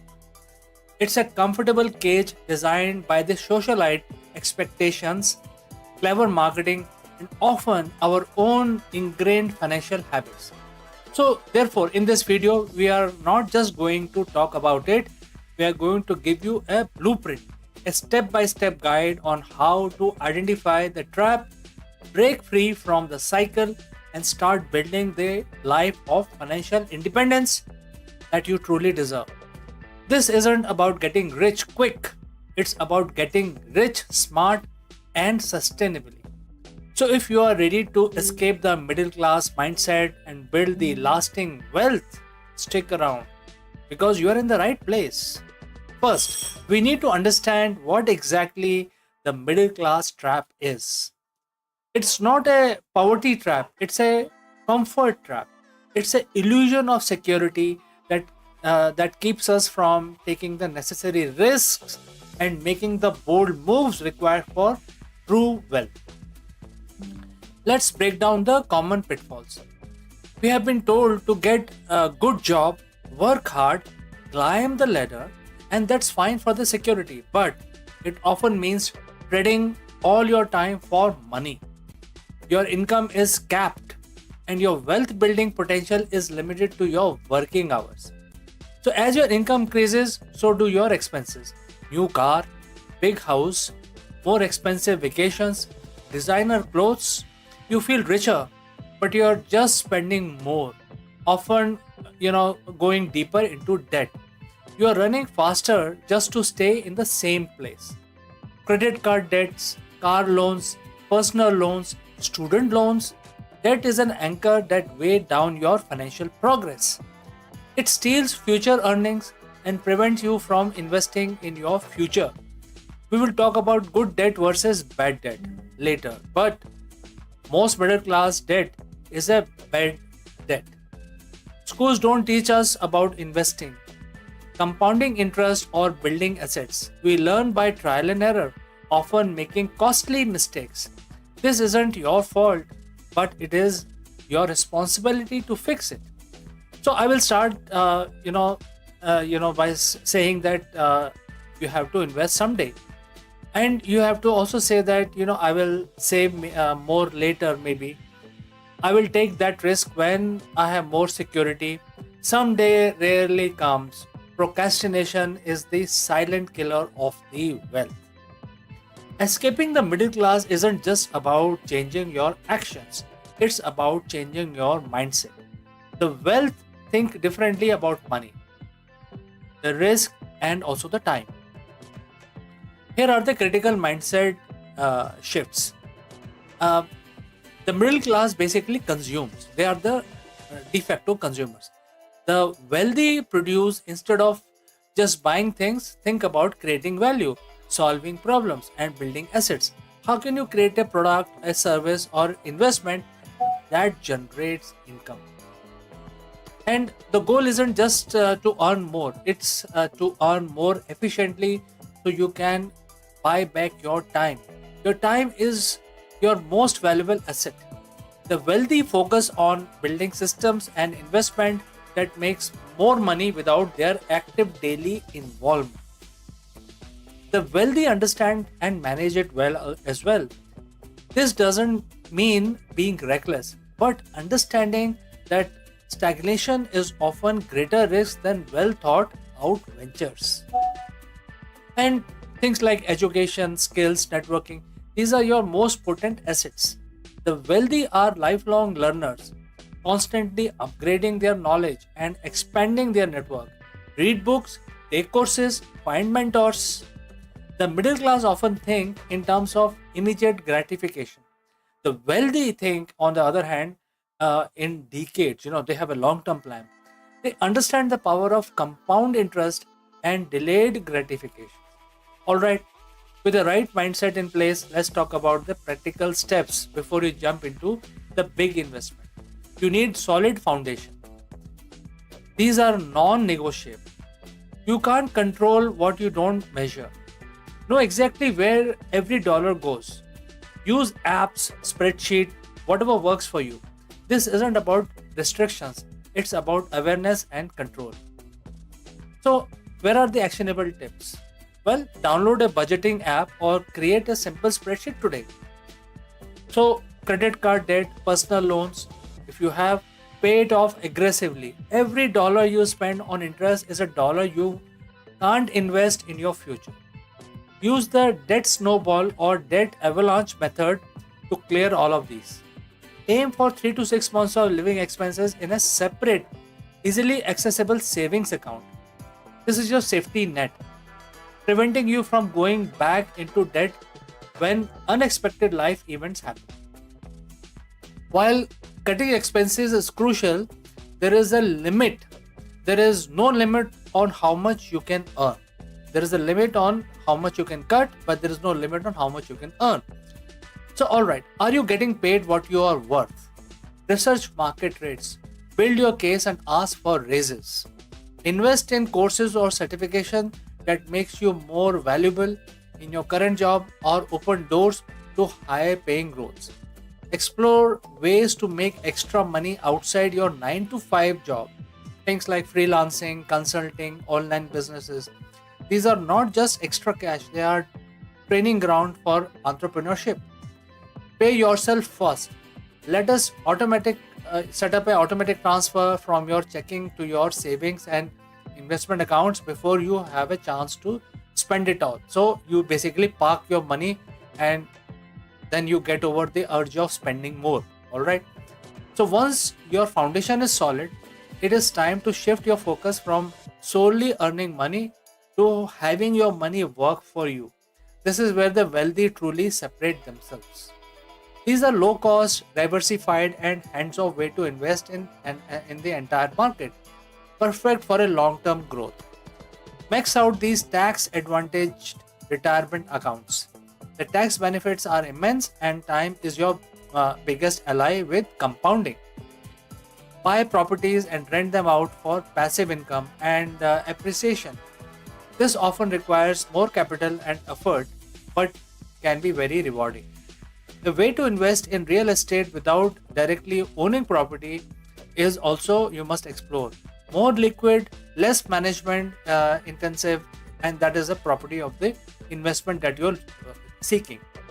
This is arguably the fastest way to build significant wealth.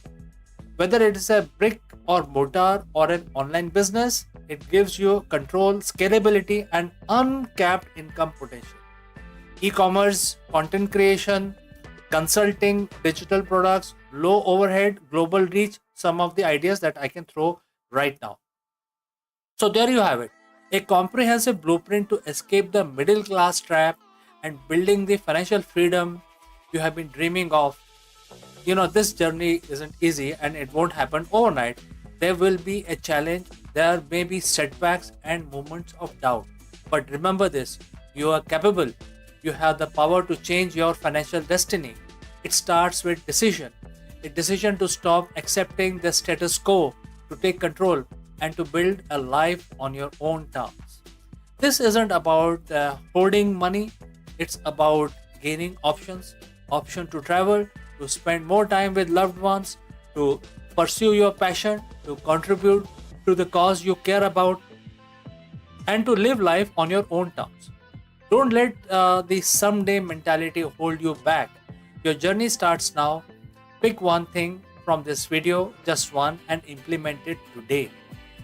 So, friends, if this video resonated with you, please hit the like button, subscribe for more content like this, and leave a comment or question in the comment section below.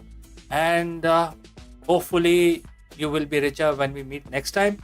So, friends, see you in the next one. Friends, we have all heard about the India's largest pharmaceutical company, that is Sun Pharma, also known as Sun Pharmaceutical Industries. And this company has just announced a massive acquisition which is worth 11.75 billion US dollars. Sun Pharma has acquired US based Organon and Company, making one of the largest outbound deals in Indian history. In this video, we break down why Sun Pharma is betting big on the US market and what this means for investors and the global healthcare landscape. Let's discuss this further. In the world of global pharmaceuticals, 11.75 billion isn't just a number, it's a statement. On April 26, 2026, India's largest drug maker, Sun Pharmaceutical Industries, didn't just make a deal, they redrew the map of global healthcare. Sun Pharma has officially entered a definitive agreement to acquire US-based Organon and Company for an enterprise value of 11.75 billion US dollars. This isn't just the biggest deal in Sun Pharma's 40 years history, surpassing even the legendary Ranbaxy and Taro acquisitions. It is one of the largest outbound acquisitions ever attempted by an Indian pharmaceutical company. But why now? Why Organon, a company only spun off from Maersk 5 years ago? And why is the stock market reacting with such intensity? Today we are breaking down the strategy, the math, and the global power play that just put Sun Pharma into the global top 25. So friends, if you have reached this far, please inform us from which city you have tuned in and in which language you are watching this video. This will help us determine the reach of our channel. Alright, let's proceed further. To understand the deal, you have to understand the target. Organon isn't your average pharmaceutical startup. It was birthed in 2021 as a strategic spin-off from the global giant Maersk and Company. Organon was created to house Maersk's legacy brands, but more importantly to lead in area Maersk wanted to de-emphasize, things like women's health and biosimilars. Today, Organon is a powerhouse with a portfolio of over 70 products commercialized in more than 140 countries. We are talking about massive households, named franchises and contraception and fertility like Nexopalnan and NuvaRing. They also have their burgeoning biosimilar businesses, essentially high-tech generic versions of expensive biologic drugs. Before the deal, Organon was doing roughly 6.2 billion in annual revenue, but they carried a heavy burden, nearly 8.6 billion in debt left over from the spin-off. That debt made them a target, and Sun Pharma, Dilip Sanghvi saw an opportunity where others saw a risk. For decades, Sun Pharma was known as the generic giant.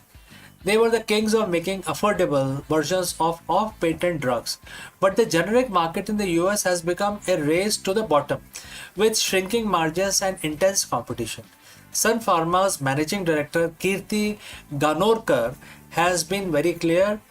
The future is in innovation and specialty medicine. This acquisition accelerates that shift by decade. And here are the three pillars of this deal. Number one is the women health leadership.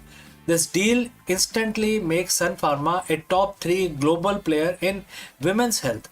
This is a sticky market with high patent loyalty and consistent demand. Number 2 is biosimilar leap.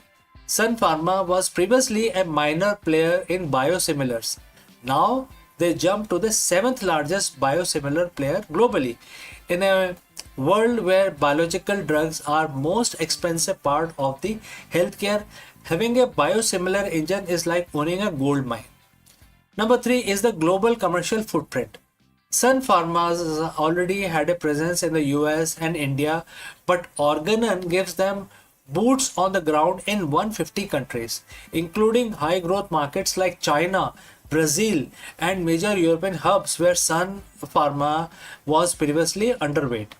So now let's talk about money. Sun Pharma is paying $14 per share in all cash deal.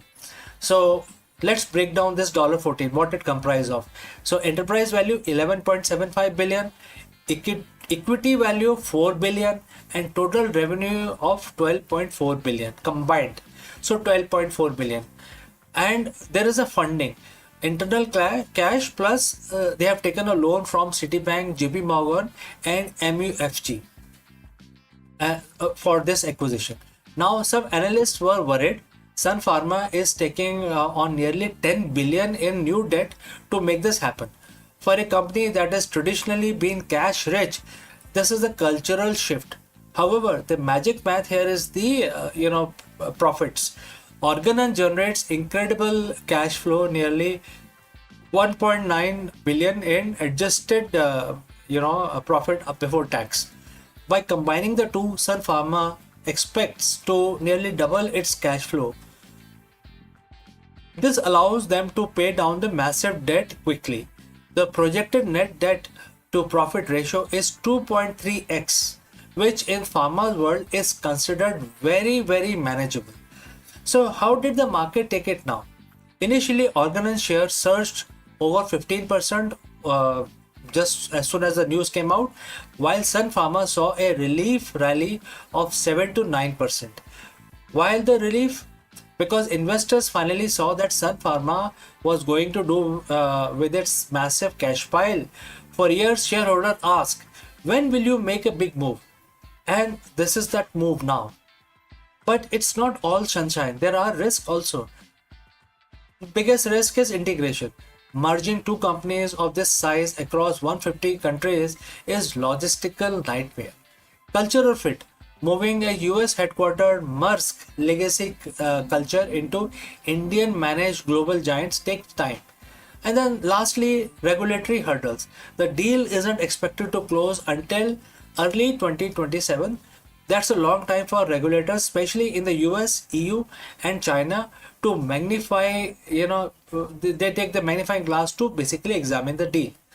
So now my final verdict is Sun Pharma's acquisition of Organon is more than just a business transaction. It is a signal that Indian pharma has outgrown its pharmacy of the world label. They are no longer just the world's manufacturer. They are becoming world's innovator and owner of the global brands. If this deal succeeds, the Sun Pharma of 2030 will look less like a generic company from Mumbai and more like a global titan like Pfizer or Novartis. So friends, what do you think? Is 11.75 billion deal a fair price for the global dominance, or has Sun Pharma bitten off more than it can chew?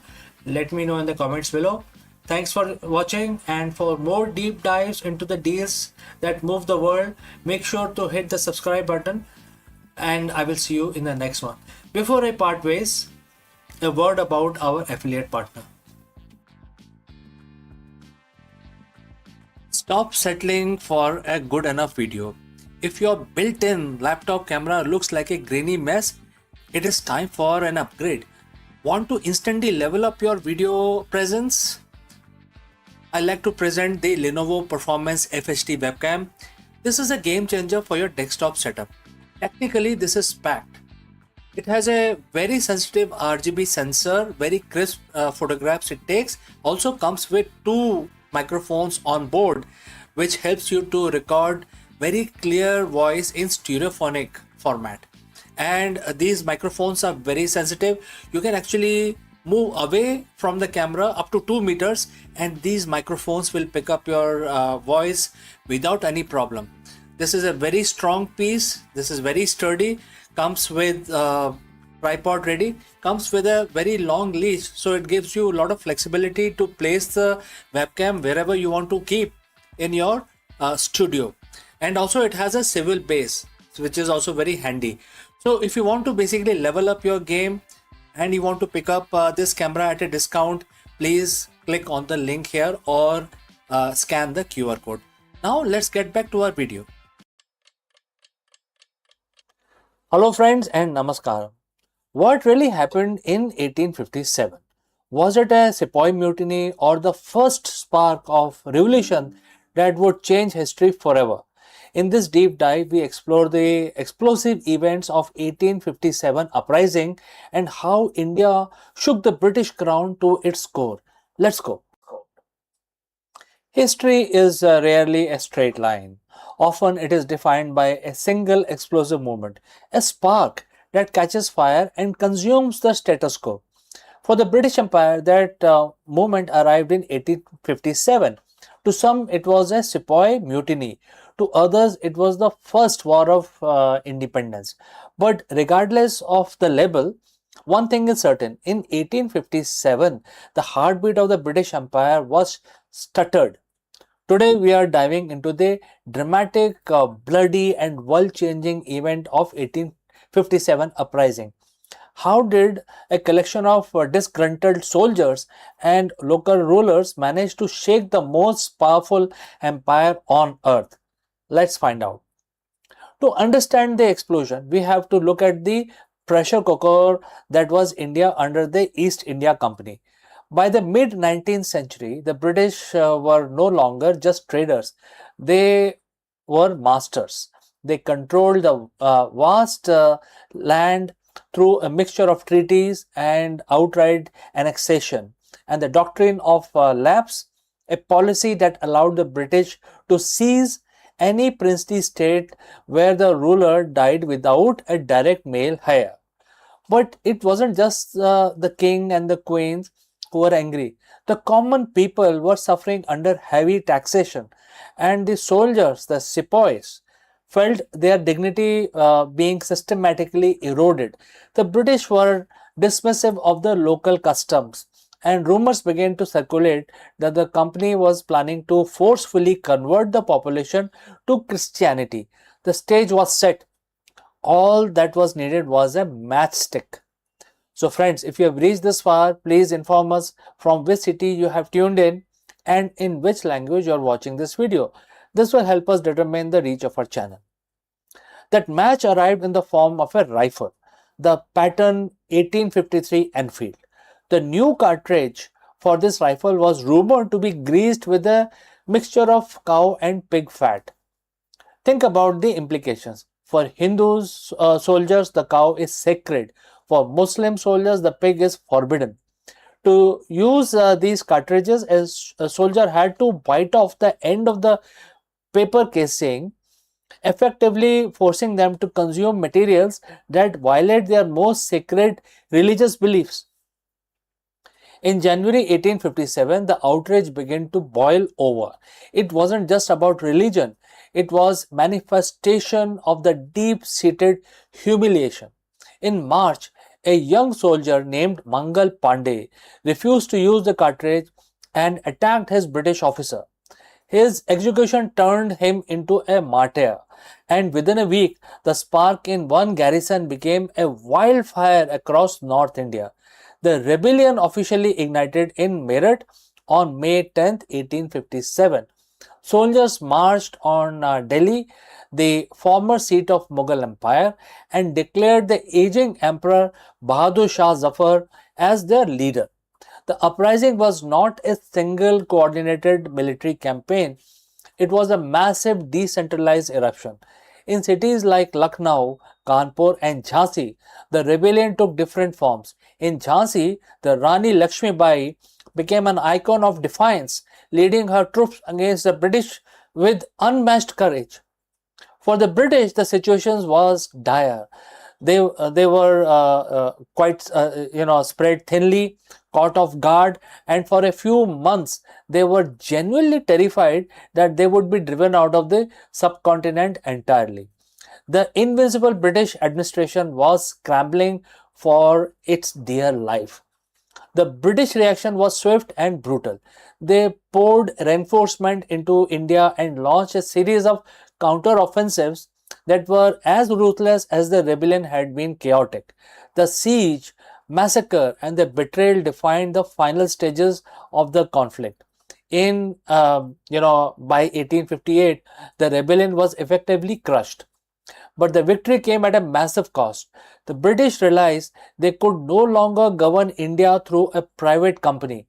The East India Company was dissolved and control was transferred directly to the British Crown. The British Raj had begun and the political landscape of India was permanently altered. So, did this uprising fail? If you look at the immediate military outcome, yes, definitely. The British remained in control for another 90 years. But if you look at the soul of the nation, it was the greatest victory imaginable. 1857 was the moment Indians across different regions, religions, and social classes realized they could challenge the imperial giants. It planted the seed of nationalism that would eventually lead the way to freedom movement of the 20th century, which is the largest freedom movement. Finally, we got the independence in 1947. When we look back at the event of 1857, we aren't just looking at a battle. We are looking at the moment India stood up, shook the chains of colonial rule, and began the long journey towards reclaiming its destiny. So friends, thanks for watching. If you enjoyed this deep dive into history, don't forget to like, subscribe, and share your thoughts in the comments below. Do you think 1857 was inevitable? Let me know, and I will see you again very soon in the next one. Hello everyone. I just wanted to take a moment to say a huge heartfelt thank you for all the wonderful birthday messages, calls, and thoughtful wishes I received. Honestly, reading and hearing from so many of you made my day truly special. It's often said that birthdays are just another day, but when you receive that outpouring of affection, it's a powerful reminder of the incredible network of people who care about you. It really does make a difference. Thank you for making my day so special and making me feel so celebrated. And that brings me to why I think the simple act of wishing someone well is so important. Whether it's for their birthday or any other occasion, a wish isn't just words. It's a small intentional moment of connection. It tells someone, I'm thinking of you and I value you. In our busy lives, these little gestures of kindness and recognitions are vital. They strengthen our bond, lift our spirits, and remind us that we weren't alone. So let's keep the momentum going. Let us continue to be generous with our appreciation and well wishes, not just for me, but for everyone. Thank you again from the bottom of my heart.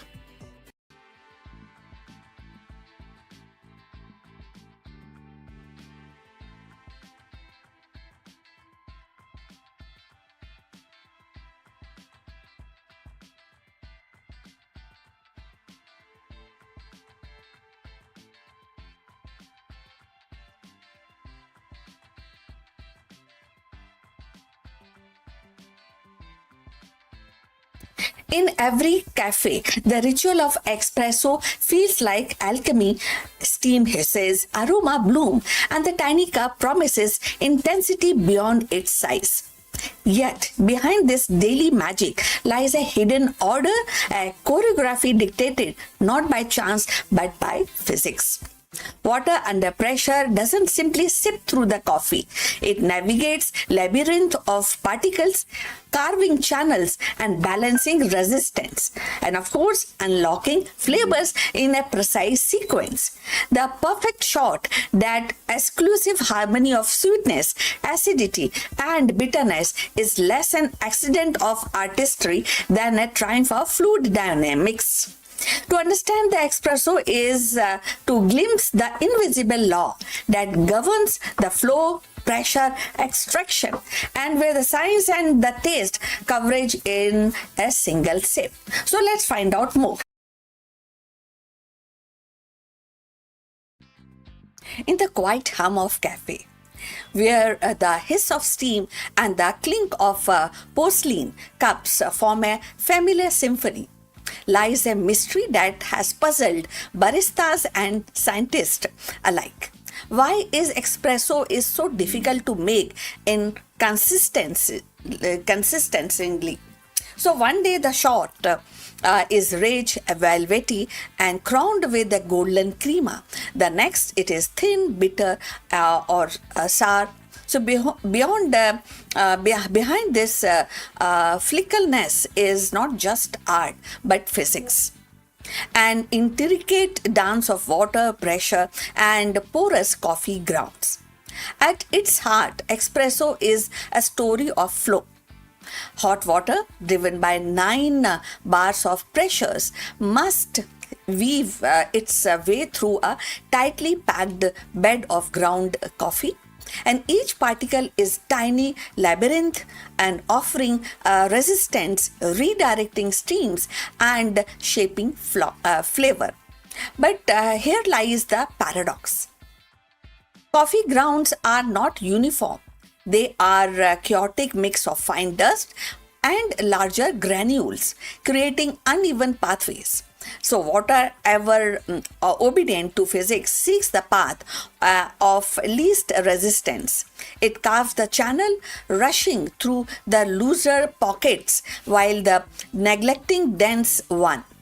So the result is uneven. Extraction, some grounds surrender their rich oils and sugar, while the other remains stubbornly untouched. So, before we go further, if you have reached this far, please inform us from which city you have tuned in and in which language you are watching this video. This will help us to determine the reach of our channel. So, let's understand the coffee more. So, physicists studying espresso have turned to fluid dynamics and porous media theory to decode this puzzle. They discovered that the grind size and the distributions are critical. Too fine and the bed becomes near solid wall, choking the flow, producing bitterness. Too coarse and the water gushes through and leaving the flavor behind. The sweet spot lies in balance, a grind that allows water to permeate evenly, neither flooding nor suffocating. But the grind alone is not enough. Packing the ground, known as tamping, introduces another layer of physics. A uniform tamp creates a level surface, ensuring pressure is distributed evenly. An unseen tamp tilts the battlefield, encouraging water to rush through one side, creating a dreaded channeling and experiment with this high-speed cameras and sensors have shown how even slightest inconsistencies in tamps can alter the trajectory of water, changing the chemistry of the cup. So temperature too also plays a vital role. Water at 92 or around 96 degrees centigrade extract a soluble compound differently depending on its heat. Sugar dissolve quickly and acids more slowly, and the bitter alkaloid last of all. So, a stable temperature ensure these compounds emerge in harmony, producing the balance complexities Expro is known for. So fluctuation, however, is like a timeline. It creates a timeline, and too cool and acidity dominates, too hot and the bitterness overwhelm. So recent breakthrough came when the physicist modeled espresso extraction using computational simulations. They created the coffee bed as a porous medium, alike to soil or sandstone, and applied equation of fluid flow. The model revealed that the consistency improves not by maximizing the extraction but by accepting the slight reduction. In other words, aiming for 20% of extraction rather than pushing towards 25% yield more reliable results. So this counterintuitive insight reframe the espresso not as a quest for perfection in every particle, but a balance across the whole bed. For baristas, these findings are liberating. So they suggest that the precision tool grinding with uniform burrs and tempers with calibrated pressure machines with stable thermal systems are not luxuries but necessities for consistency. So they also highlight the artistry of restraint, knowing when to stop purchasing the last drop of flavor and instead embracing the physics of flow. So, beyond the cafe, the implication ripples outward. Espresso became a metaphor for complexities in porous system, from oil recovery to geology to drug recovery, delivery to in medicines. The same equation that describe water through coffee grounds can model fluid through tissues or rocks. So, in this way, the humble espresso shot connects the morning ritual to scientific frontiers. And so, the next time when you sip perfectly balanced espresso, remember it is not just the skill of barista nor the quality of beans, but the invisible hand of physics guiding every drop. So within that small cup lies a universe of equation, a symphony of flow, and the quiet triumph of science over chaos. So in the end, the pursuit of perfect espresso is not simply about taste. It is about harmony between science and ritual. So every shot embodied the law of flow and the resistance, the balance of heat and pressure, the subtle choreography of countless particles yielding their essence to water. So what once seemed like a chance is revealed by physics in motion and a quiet order beneath the chaos.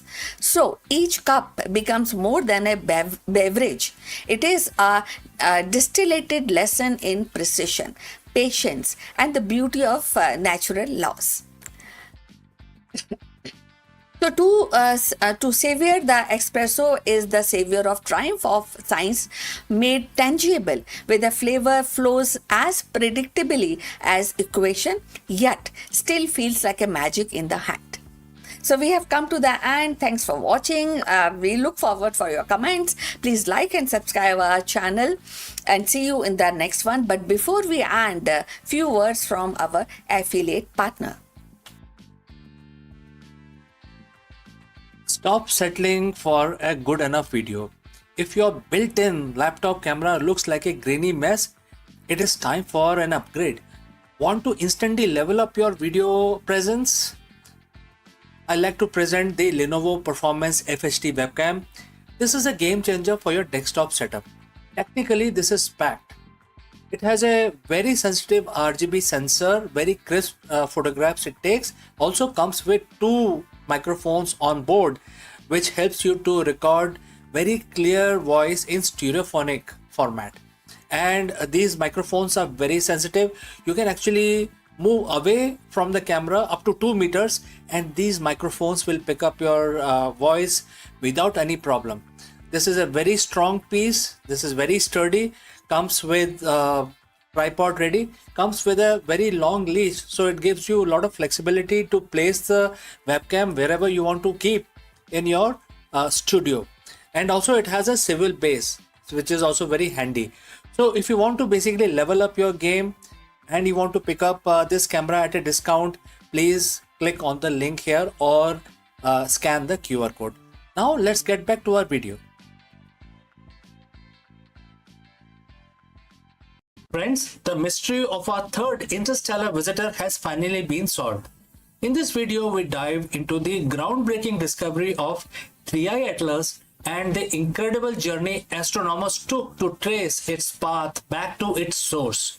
For years, we wondered where this high-speed wanderer originated, but the answer is more chilling than we ever imagined. While Oumuamua and Borisov gave us the glimpse into the other star systems, 3I Atlas is different. New data reveals it was born in an environment of absolute extremes and extreme cold galactical origins that challenges everything we know about how comets and the planetary system forms. Let us explore this further. In the vast silence of ocean of the cosmos, things usually stay in their place. Stars keep their clusters, planets follow their tracks, but every once in a while, a ghost appears, a wanderer. In 2017, we saw Oumuamua, a bizarre cigar-shaped shard that defied explanation. In 2019, we saw 2I Borisov, a rogue comet that looked familiar but felt alien. But now in 2026, we have the third visitor, which is 3I Atlas. In fact, 2025, but we are still tracking in 2026. When it first appeared in 2025, July 1st, we knew it was fast. We knew it was big. But as it sped past our sun and began its long journey back into the void, it left us a parting gift, a chemical fingerprint. For months, the world's most powerful telescopes from Alama Array in high desert of Chile or the James Webb Space Telescope have been staring at this frozen traveler. And the data just came back, and we are now finally, we know where the 3I Atlas came from. And this truth is, it is colder than anything we have ever imagined. Alright, so friends, if you have reached this far, please inform us from which city you have tuned in and in which language you are watching this video. This will help us determine the reach of our channel. Alright, let's proceed further. To understand why 3I Atlas is so terrifying, we have to look at what it is. Astronomer calls it an interstellar object. It wasn't born in our solar system. It didn't form near Jupiter or just in the Oort cloud. It's an immigrant from another star system, likely ejected billions of years ago. On April 24th, 2026, a team from the University of Michigan led by astronomers Teresa Caureno and Luis Salazar Manzano published a paper in Nature Astronomy that changed everything.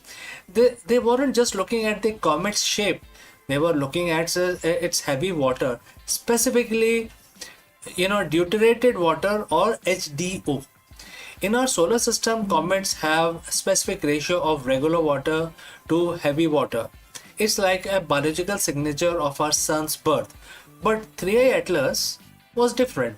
Its ratio of heavy water is 30 times higher than any comet in our solar system, and it is 40 times higher than the water in our own oceans. This isn't just a slight difference. This is a neon sign screaming that this object was born in an environment we can barely comprehend. So what does this heavy water ratio tells us? It's a thermometer for the deep past. Chemical processes that create this much deuterium only happens in extreme conditions, specifically temperatures below 30 Kelvin. that is minus 406 degrees Fahrenheit or minus 253 degrees Celsius. Imagine a place so cold that even the atoms themselves seems to move in slow motion. This is where 3i Atlas was born. But here is a kicker. Astronomers think it didn't just come from a cold planet. It likely came from a loner star. Our sun was born in a crowded nursery surrounded by sibling stars that provided heat and radiation. But the home star of 3i Atlas, it was like outcast born in a dark, isolated corners of the Milky Way, where there was no other star keeping the neighborhood warm. Scientists are calling it a cold galactic origin. This comet is essentially a 10 billion year old ice cube that has preserved the chemistry of a dead, frozen era of our galaxy. If the temperature doesn't haunt you, the age will definitely do. Our sun is roughly 4.6 billion years old, and we think that is ancient. But 3i Atlas initially estimated that it could be 11 billion years old. Think about that. When 3i Atlas was forming in its dark, frozen cradle, the Earth didn't even exist. Our sun didn't exist. The Milky was a completely different shape. This object has been drifting through the vacuum of space for twice as long as our entire world has been alive. It is a cosmic fossil.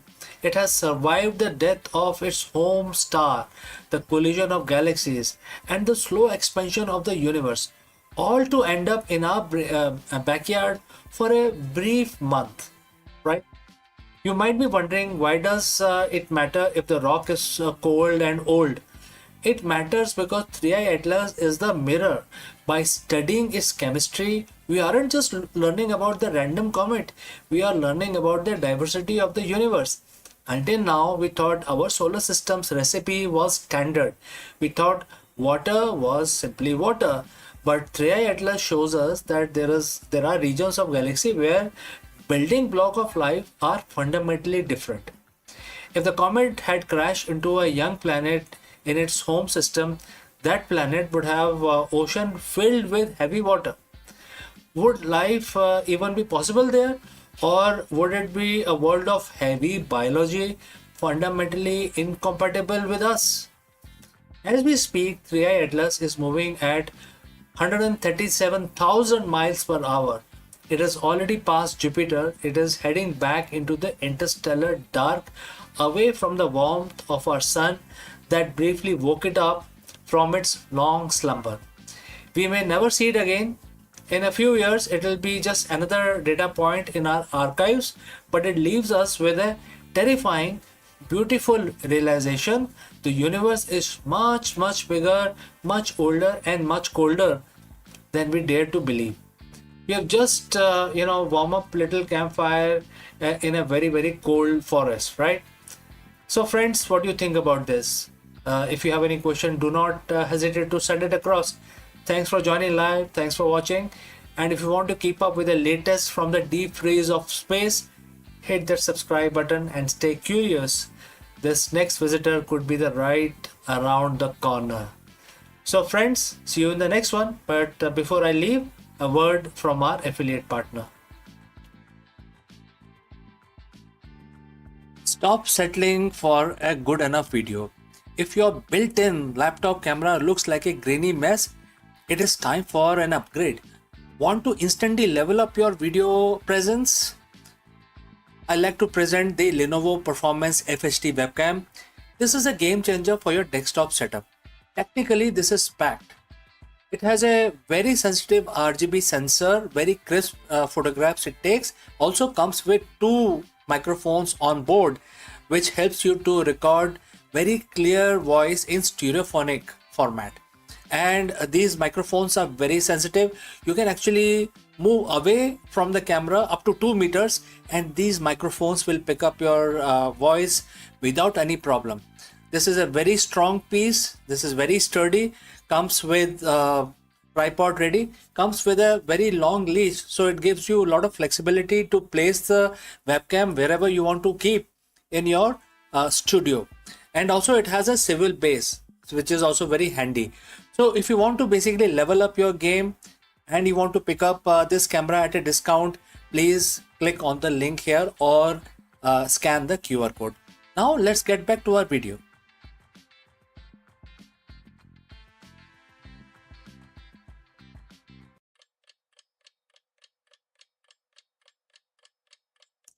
Hello दोस्तों, नमस्कार. Have you ever wondered why most strategy fail? And what is the CEO's secret to lasting business success? In the world of constant disruption, quarterly shifts, and the fleeting trends, how do you build a business that actually lasts? Therefore, in this video, we try and decode one of the most profound lessons from Bhagavad Gita and apply it to modern executive leadership. The verse is verse 16 mentioned in chapter 2. For the modern CEO, this isn't just a philosophy, it is a high level strategic framework for resilience and decision making. Let's go. Welcome back, friends. If you are a business leader or an entrepreneur, you know the feeling. You are looking at the screen filled with red and green numbers, tracking the latest tech disruption, or worrying about the pivot in the global supply chain. We are taught that the change is the only constant. We build our career on being adaptable, on being agile, on being predicting the next big thing. But today, I want to challenge that. I want to invite you to look at your business and your life through a lens that is thousands of years old. We are looking at the single verse from Bhagavad Gita, chapter 2, verse 16. It's a verse about finding the indestructible in a world that feels incredibly temporary. It's about how a CEO, if you only focus on changing surface of the business, you will burn out. But if you tap into what never changes, you become an unstoppable centered leader. And the verse quote, and the quote starts, that which is temporary is not the ultimate reality, because the ultimate reality is unchangeable and indestructible. This is the conclusion derived by the wise who have pondered on the subject at length. And the quote close. So, friends, if you've reached this far, please inform us from which city you have tuned in and in which language you are watching this video. This will help us determine the reach of our channel. Now, let's proceed. Let us break down the boardroom. The temporary is your revenue targets, your current product cycle, your marketing trends, and your stock price. These things change. They are, by definition, the temporary realities, and therefore they are volatile. The ultimate reality is which is unchangeable and indestructible, is the core purpose, the foundational value, and the human essence behind your business. Think about it. Has the fundamental human desire for trust, quality, or genuine connections ever changed? No. Technology changes and also how we deliver that value, but the hunger for that value is constant. The wise, as the text says, know that you must build your strategy on the permanent while managing the temporary. So why do most business fails? Not because their tech wasn't good, but because they lost the sight of their ultimate reality. We live in a cycle of constant reactivity. A competitor launches a new feature, so we pivot. The market dips, so we slash our culture and also budget. We treat our company like it's only the temporary numbers.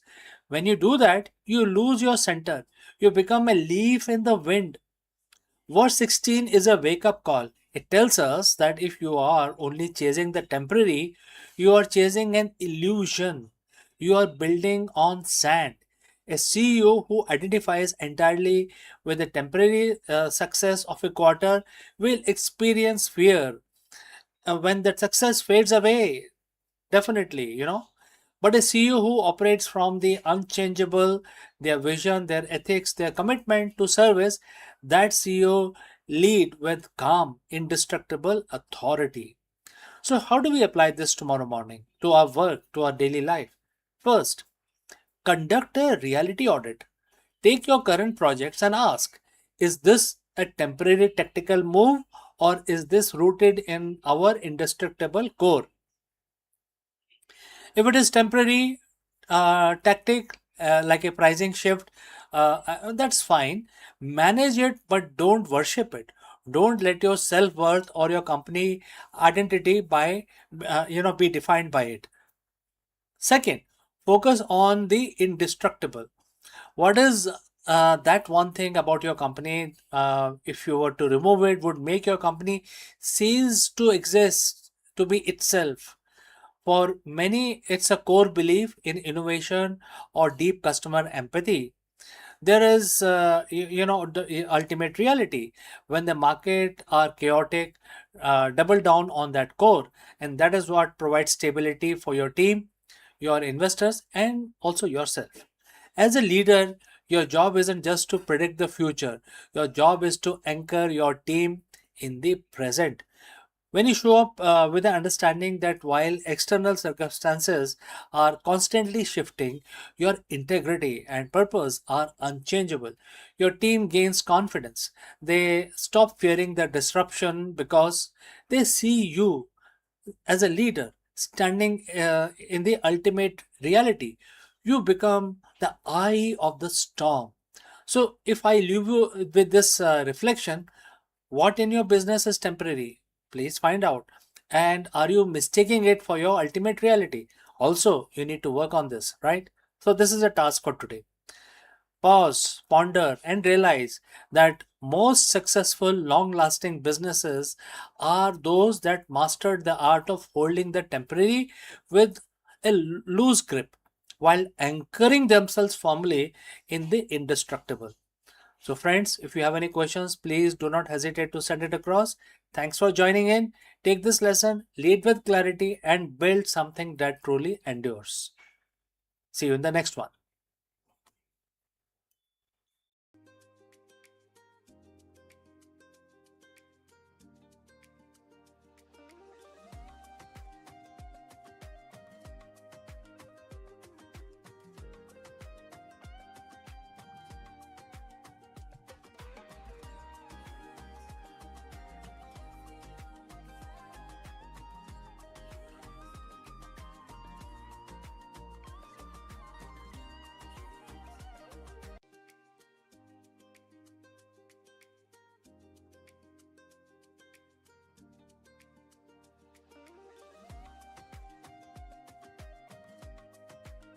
The idea of robots living alongside us has been belonged to the realm of science fiction. Yet today it is edging into the reality. With the debut of AI-powered robot designed specially for home use, the boundary between futuristic imagination and everyday life is dissolving. These machines are no longer confined to factory floors or research labs. They are stepping into kitchen, living room, bedroom, promising to transform the domestic routine. The debut of AI robots for domestic use is not just a technological milestone, it is a cultural one also. It sparks curiosity, inspires hope, ignites debate. So, are we welcoming helpful assistants into our lives or surveillance device disguised as a companion? The answer may shape not only the future of our household but also the broader relationship between human and intelligent machine. Artificial intelligence has begun to step out of the research lab and corporate offices into the most intimate of the space, our home. So debut of AI powered domestic robots marks a turning point in consumer technology, one that blends convenience with controversy. So these machines are designed to handle everyday tasks, tidying rooms, monitoring energy use, assisting with cooking, or even offering companionship. And this appeal lies in the promise of freeing up time, reducing household stress, and creating a seamless, smart living environment. For many consumers, the idea of robot that can anticipate the need and act autonomously and feel natural is the next step after smart speakers and connected appliances. Yet, the excitement is tempered by uneasy, and that is privacy debate over flared almost immediately.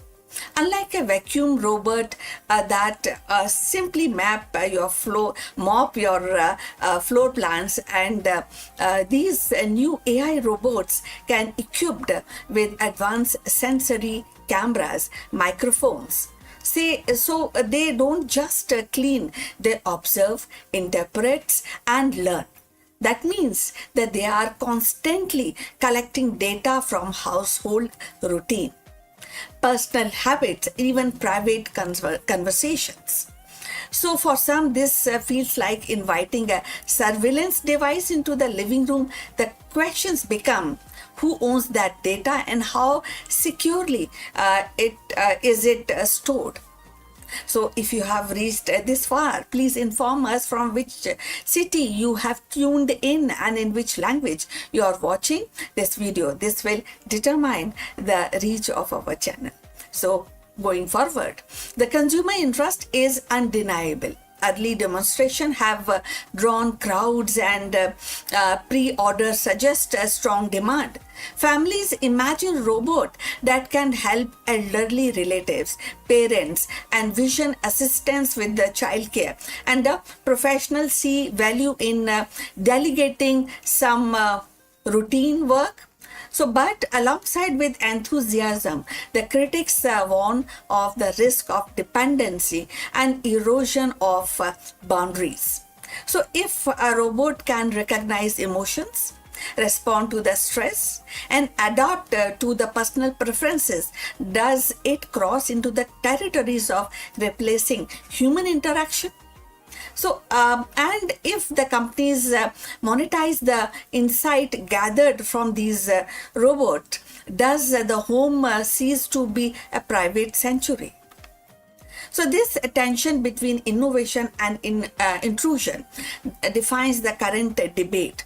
On one hand, AI robot for home use could actually revolutionize the domestic life. It can provide easiness in the domestic life, making home safer, more efficient, and more responsive. On the other hand, they raise profound ethical questions about autonomy, consent, and surveillance. The debut of these robots is not just a technological milestone, it is a cultural one too. It actually forces society to grapple with what we value more: convenience or privacy, automation or intimacy. For now, the spotlight remains on consumer curiosity. The allure of futuristic living is strong, and many are eager to experiment. But as adoption spread, the conversation will inevitably shift from novelty to accountability.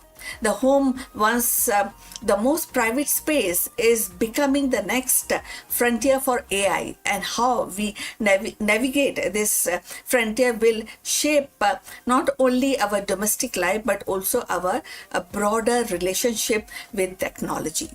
The arrival of AI robots in our home is more than a technical upgrade. It is definitely, as we are discussing, cultural shift.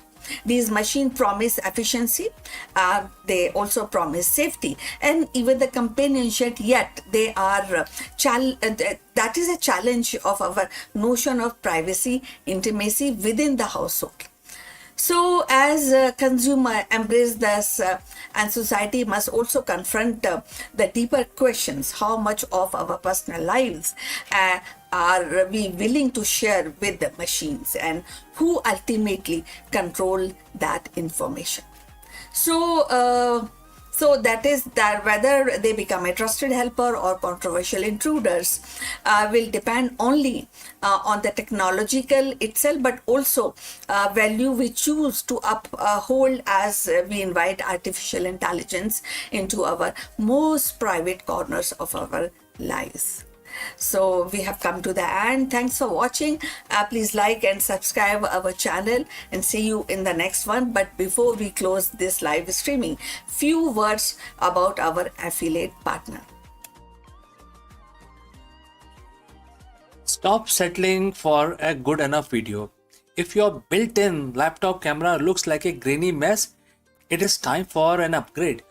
Want to instantly level up your video presence? I like to present the Lenovo Performance FHD webcam. This is a game changer for your desktop setup. Technically, this is packed. It has a very sensitive RGB sensor, very crisp photographs it takes. Also comes with 2 microphones on board, which helps you to record very clear voice in stereophonic format. And these microphones are very sensitive. You can actually move away from the camera up to 2 meters, and these microphones will pick up your voice without any problem. This is a very strong piece. This is very sturdy. Comes with tripod ready. Comes with a very long leash, so it gives you a lot of flexibility to place the webcam wherever you want to keep in your studio. And also it has a swivel base, which is also very handy. So if you want to basically level up your game and you want to pick up this camera at a discount, please click on the link here or scan the QR code. Now let's get back to our video.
The vast expanse of India's mythological and spiritual heritage, Jamadagni emerges as a figure who embodies both wisdom and strength. A sage of Bhrigu lineage and one of the revered Saptarishi, he was not confined to meditation alone. His life was a rare fusion of scholarship and martial mastery. Jamadagni's household was a sanctuary of Vedic learning where the sacred hymns were preserved, transmitted, yet It was also a place where the science of weaponry, the art of warfare were refined into discipline of dharma, that is righteousness. His bow, Saranga, and his knowledge of Dhanur Veda symbolize the union of intellect and arm, teaching the weapon are not instrument of conquest but the guardian of righteousness. Jamad Agni's life was not merely about personal achievement, it was about shaping the legacy that would endure through his son Parshuram, the warrior sage who carried forward his father's vision of dharma defended by strength. Thus, Jamadagni stands at the crossroad of meditation and battlefield, of the scholarship and strategy, reminding us that the true greatness lies in the harmonizing wisdom with power.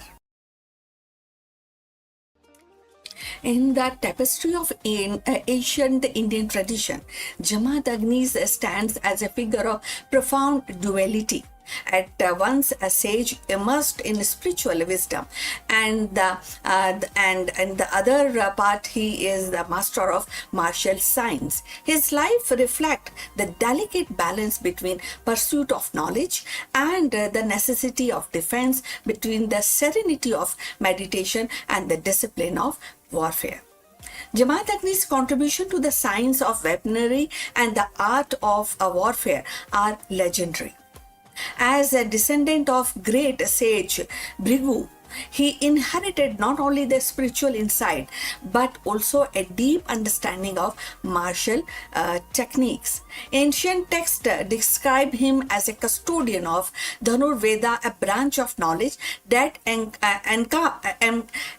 encompass the use of bow, arrow, and divine weapons.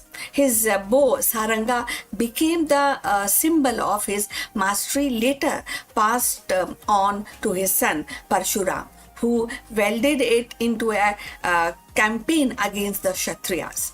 Jamadagni's teaching emphasized discipline, precision, and the ethical use of force that is also applies on warfare. It was not just for the conquest, but for the protection of dharma, which is righteousness.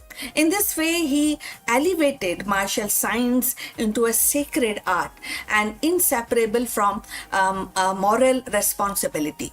The bow of dharma can be seen in the modern cybersecurity and AI governance. Our digital weapon, algorithms, data, and code must be aimed at protecting truth, justice, and not the exploitation.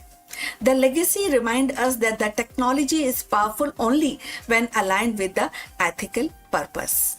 So if you have reached this far, please inform us from which city you have tuned in and in which language you are watching this video. This will determine the reach of our channel. So going forward, yet the Jamadagni was not merely a warrior sage. His spiritual and scholarly contribution are equally profound. As one of the world's revered Saptarishi, he played a vital role in preserving and transmitting the Vedic knowledge. His devotion to meditation, or spirituality made him a beacon of righteousness. His household became the center of learning.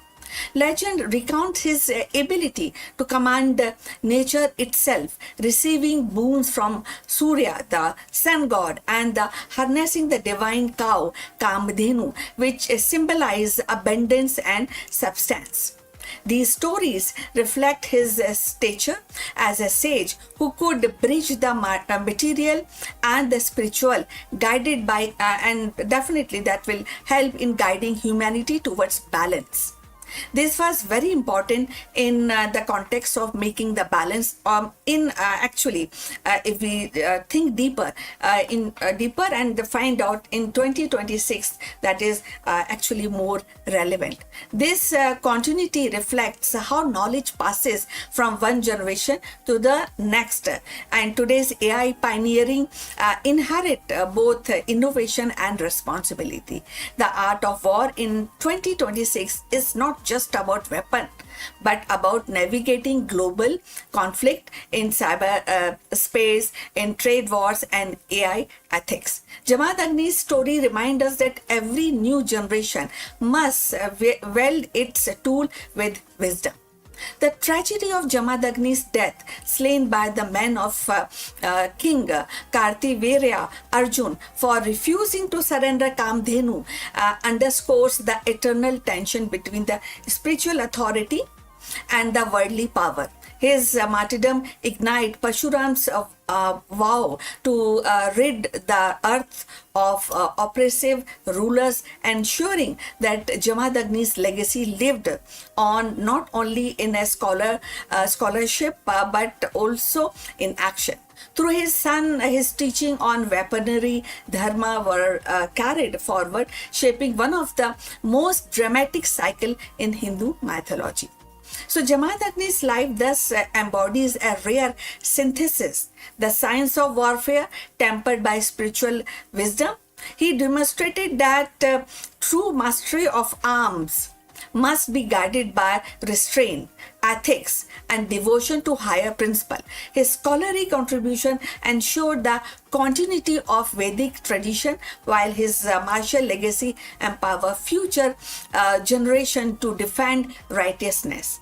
And him, the sage and the warrior, were not opposite, but actually it is kind of a two-face of one life dedicated to preservation of dharma, that is righteousness.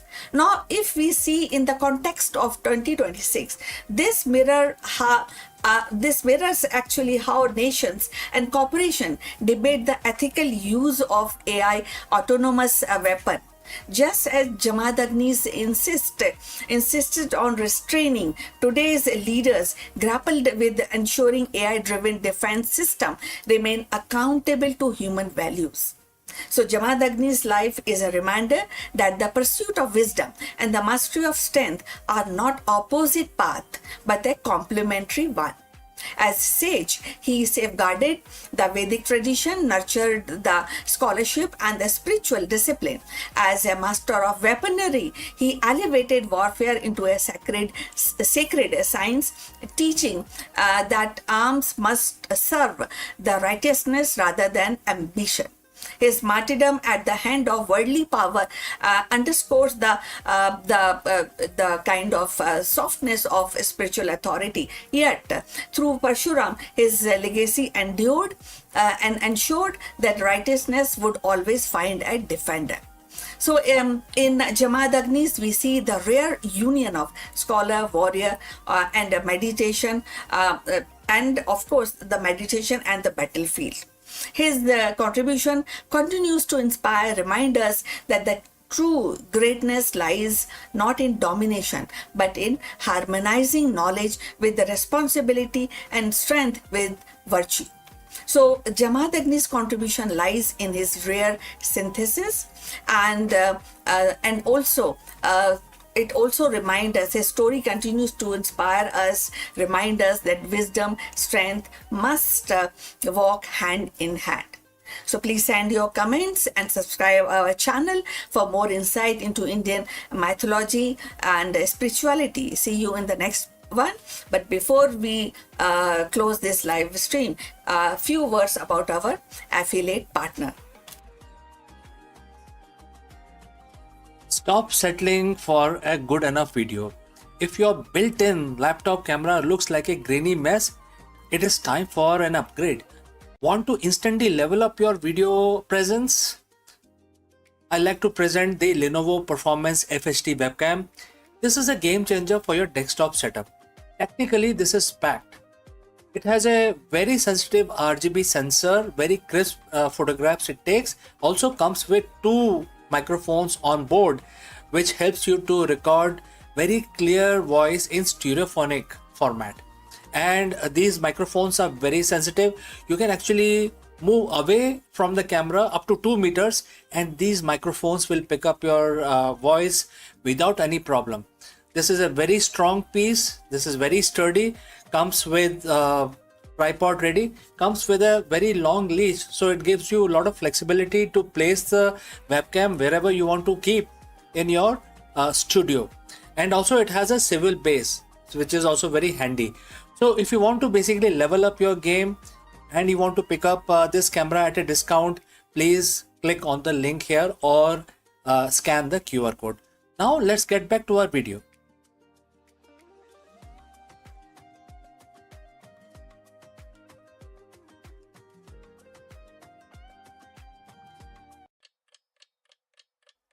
Hello friends and namaskaram. Let me ask you, is your leadership strategy built to last or is it just surviving the current quarter? This is a very difficult question. If you know the answer, you can share it in the comments below. Otherwise, in this video, we will explore a transformative lesson for modern CEOs from Bhagavad Gita. While the business landscape is defined by the volatility, rapid disruption, and endless cycle of creative destruction, this ancient wisdom offers a profound perspective on resilience and vision. Let's go. If you are a CEO today, you are likely operating in a state of perpetual crisis, whether it's a market disruption, rapid technological shifts, or the relentless pressure of quarterly results. It feels like the body of your business is constantly under threat. But what if I told you that the most successful long-term leaders in history, the one whose impact span generations, has have a secret, and it's like sharing a secret in this video. It's not a new management framework or better AI tool. It's a 5,000-year-old perspective on reality. Today, we're looking at CEO's immortal strategy derived from one of the most powerful words in Bhagavad Gita, which is chapter 2, verse 20. So friends, if you have reached this far, please inform us from which city you have tuned in and in which language you are watching this video. This will help us determine the reach of our channel. Now, let's look at the verse. The verse starts and the quote begins, "There is no birth or death for the soul, nor does it ever cease to be. It is birthless, ageless, eternal, without a beginning or an end. Even with the destruction of the body, the soul is not destroyed." And the quote close. In a business context, what is the body and what is the soul? The body is your current product line, your quarterly revenue, your office space, even your current job title. These are temporary. They shift, they rise, and inevitably they undergo changes or destruction. What is the soul? This is your company's core purpose, its mission, and your fundamental vision. These are the aspects of your business that are ageless and eternal. The mistakes many CEO makes is attaching their entire identity and their entire strategic focus to the body while ignoring the soul. So how does a CEO operationalize this? How do you apply immortal thinking to the finite quarterly cycle? There are a few things that you need to do. First, stop managing the decay. When you focus purely on the body of your business, the metrics that fluctuate, you live in a state of fear. You fear losing market share. You fear the next innovation that might make your product obsolete. But if your strategy is rooted in your core purpose, you stop fearing death. You start disrupting, and you think that is not the end. But as shedding of the old to the make way for the new, that is what you do as a if you are not fearful, right? You're not holding on to things. Second, decoupling identity from the outcome. The most effective leader is like obsessed, observed, and those who can sit in the board meeting, face a disaster revenue report, and remain completely unshaken. Why? Because they know that a bad quarter is not the death sentence for their mission. They view their leadership as a process of service, not just just a game of numbers, etc. Third, think in eternity cycle. If this company were to disappear tomorrow, what value would remain? What is the soul of your brand? When you answer that, your daily decision changes. You stop chasing short-term growth at any cost and start building a legacy that truly outlasts your tenure. When you realize that your purpose is birthless and ageless, the stress of the current situation changes from heavy burden into strategic challenge. You are no longer fighting for survival, you are executing a vision. This isn't about being passive or ignoring the bottom line, it's about being unshakable. An immortal strategy means you're playing a game that no one can force you to quit. It transforms your leadership style from reactive management to proactive creation. So, as you head back into your week, today is Monday, right? I want you to ask yourself one question. Are you currently over invested in the body of your business, or are you nurturing its soul? The business might face challenges, the market might change, but if you lead with this eternal perspective, your vision remains indestructible. If this resonates with you, we can discuss it further if you have any specific question. What is the soul of your business? How do you protect it during the hard times? Please drop a comment below and let's keep this conversation going. And I look forward to receiving your thoughts. Thanks for joining live. Thanks for watching. And remember, lead with purpose, think with eternity, and stay unshakable.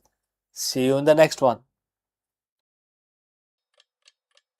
Hello, friends. Welcome. Namaskaram. Are you obsessed with hitting your target at the expense of your performance? If yes, you have reached the right place, because in this video, we explore a transformative management philosophy from Bhagavad Gita.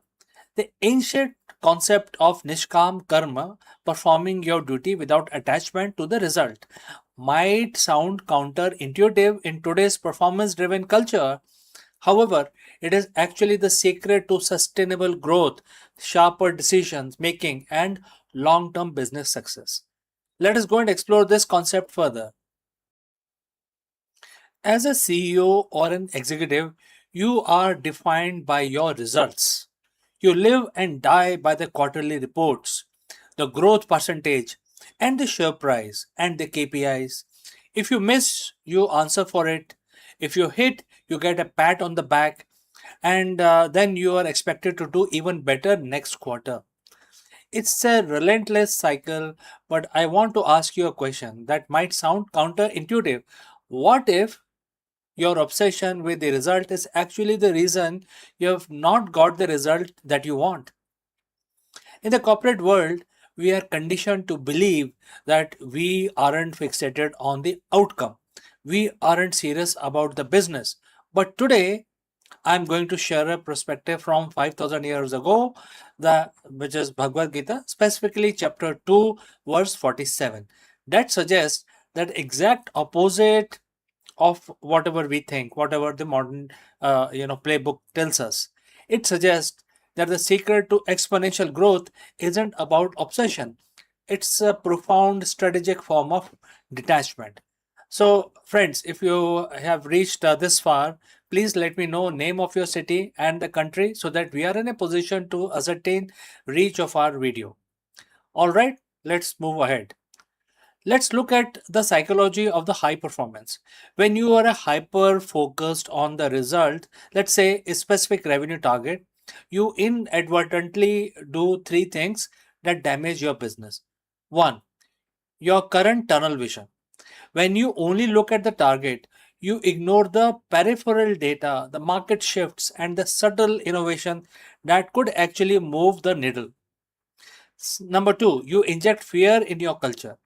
If the CEO is terrified of missing a number, that fear cascades. Your team becomes risk averse. They stop innovating because innovation, by definition, involves risk of failure. They play it safe to hit the number, and in doing so, they miss the massive opportunity.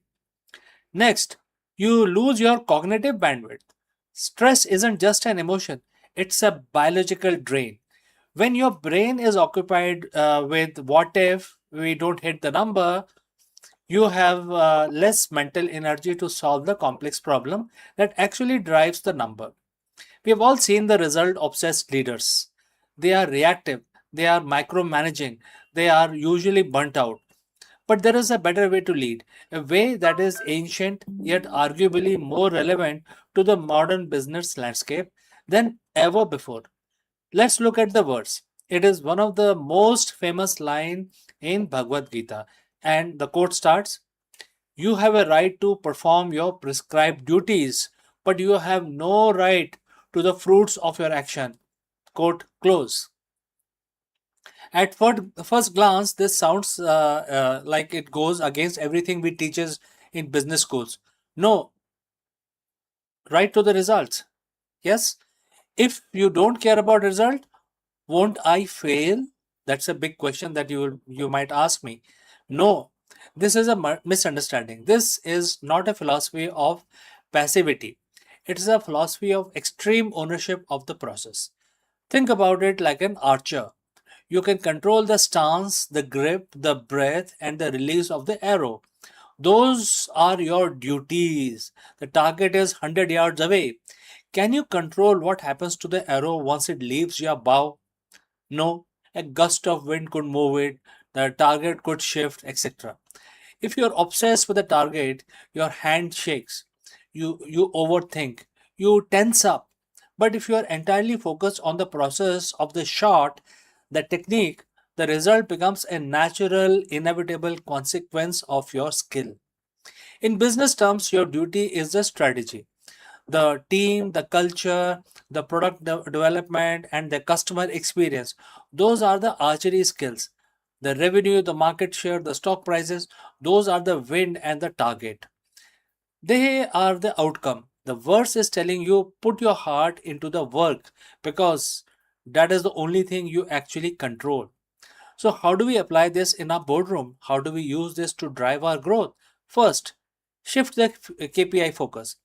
Don't just track lagging indicators, things like revenue, profit, the result, etc. Heavily weigh your management towards leading indicators like employee management, R&D, progress, customer satisfaction, scores, etc. These are the duties you control. If you master these, result will come automatically. Number 2, foster safe failure. If you detach from the fear of outcome, you can give your team permission to experiment. When the team knows that a failed experiment isn't a career ending disaster, they innovate, they move faster, they uncover the next big product. It is how you drive growth by removing the paralysis of outcome anxiety.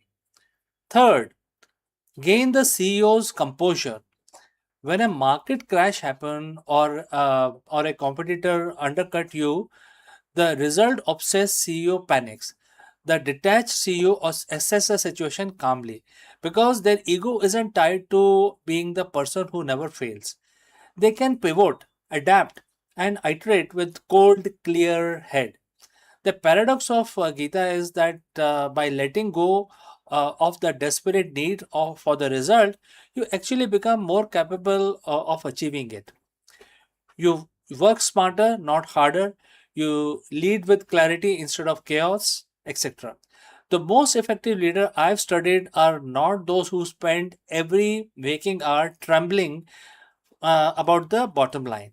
They are the ones who build incredible systems, nurtured incredible teams, and focus obsessively on craft of building the business, not the result. The result weren't their masters. The result was a byproduct of their excellence. So here is a challenge for the next 3 months, for the next quarter. Identify the things you are doing solely because you are afraid of the result, and then shift your energy. Pour it into the process. Pour it into the people. Pour it into the strategy. Let go of the outcome and watch how much more effective you can drive the growth that you're looking for. Because when you stop shaking from the pressure of the result, your aim becomes incredibly steady. So, friends, thanks for watching. If this perspective resonated with you, I invite you to share your thoughts in the comments below. What is one process you have been neglecting because you were too busy chasing a result? Let us discuss this further in the next video. Friends, have a nice day ahead, and I will catch you again in the next one. Hello, friends, and namaskaram. What would happen to the global economy if the humans suddenly lost the ability to lie? Very important question, and therefore, in this video, we dive into the fascinating thought experiment. If honesty became the only option for every human on earth, which major industries would collapse first? From high stake advertising to political campaigning to the complex world of corporate PR and everyday sales, we analyze the business model that depends entirely on the white lie. Let's go. Imagine waking up tomorrow in a world where white lies are physically impossible. You go to work, your boss asks, "How was your weekend?" And instead of the polite, "It was great, thanks," you are compelled to say, "It was miserable. I spent the whole time stressed about this presentation." Now imagine that the same filter or lack of thereof applied to every transactions, every advertisement, and every political speech on the planet. Today, we are embarking on a thought experiment. If the humanity suddenly lost the ability to deceive, which industries would crumble under the weight of the absolute truth? We are looking at the sectors built on foundation of the lie. First, let's look at the titan of the industry that might face the swiftest collapse, which is advertising. Market is often described as the art of persuasion, but let's be honest, it frequently relies on misleading implications. Think about the weight loss supplement that claims this pill will help you shed pounds. Is it a lie? Technically, it might work for one person, but implies a result that isn't a universal result or a guaranteed result. If human couldn't lie, ads would have to become terrifyingly literal. No more the best coffee in the world. Just this coffee is produced by a factory that pays its employee minimum wage and use medium quality beans. The industry spent billions on creating a vibe rather than conveying the data. If we strip away the aspirational imagery and exaggerated promises, the entire multi-trillion dollar advertising machine would grind to an halt. Then there is a classical industry which is used in the as a car salesman.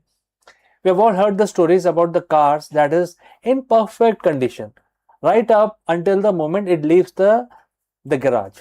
This industry relies on information asymmetry, the idea that the seller knows the flaws and the buyer doesn't. If a salesperson was suddenly incapable of omitting the fact that the transmission is failing or that the vehicle was in floods, business model would implode instantly. It's not just cars.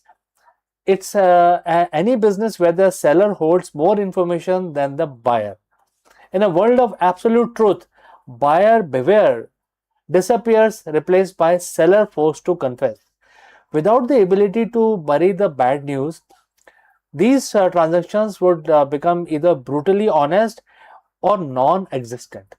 So, friends, if you have reached this far, please inform us from which city you have tuned in and in which language you are watching this video. This will help us determine the reach of our channel. Now, let's talk about the industry that thrive on the spin, which is politics. The public relation is in many ways the art of controlling a narrative by selecting which truth to be highlighted and which to bury. If the politicians are incapable of lying, the standard campaign trail would disappear overnight. Imagine a debate where a candidate is asked, "How will you fund the tax cut?" And they are forced to say, "I have no idea. I'm just saying this to get your vote." The political apparatus, which is built on campaign promise that was rarely kept, would require a total restructuring.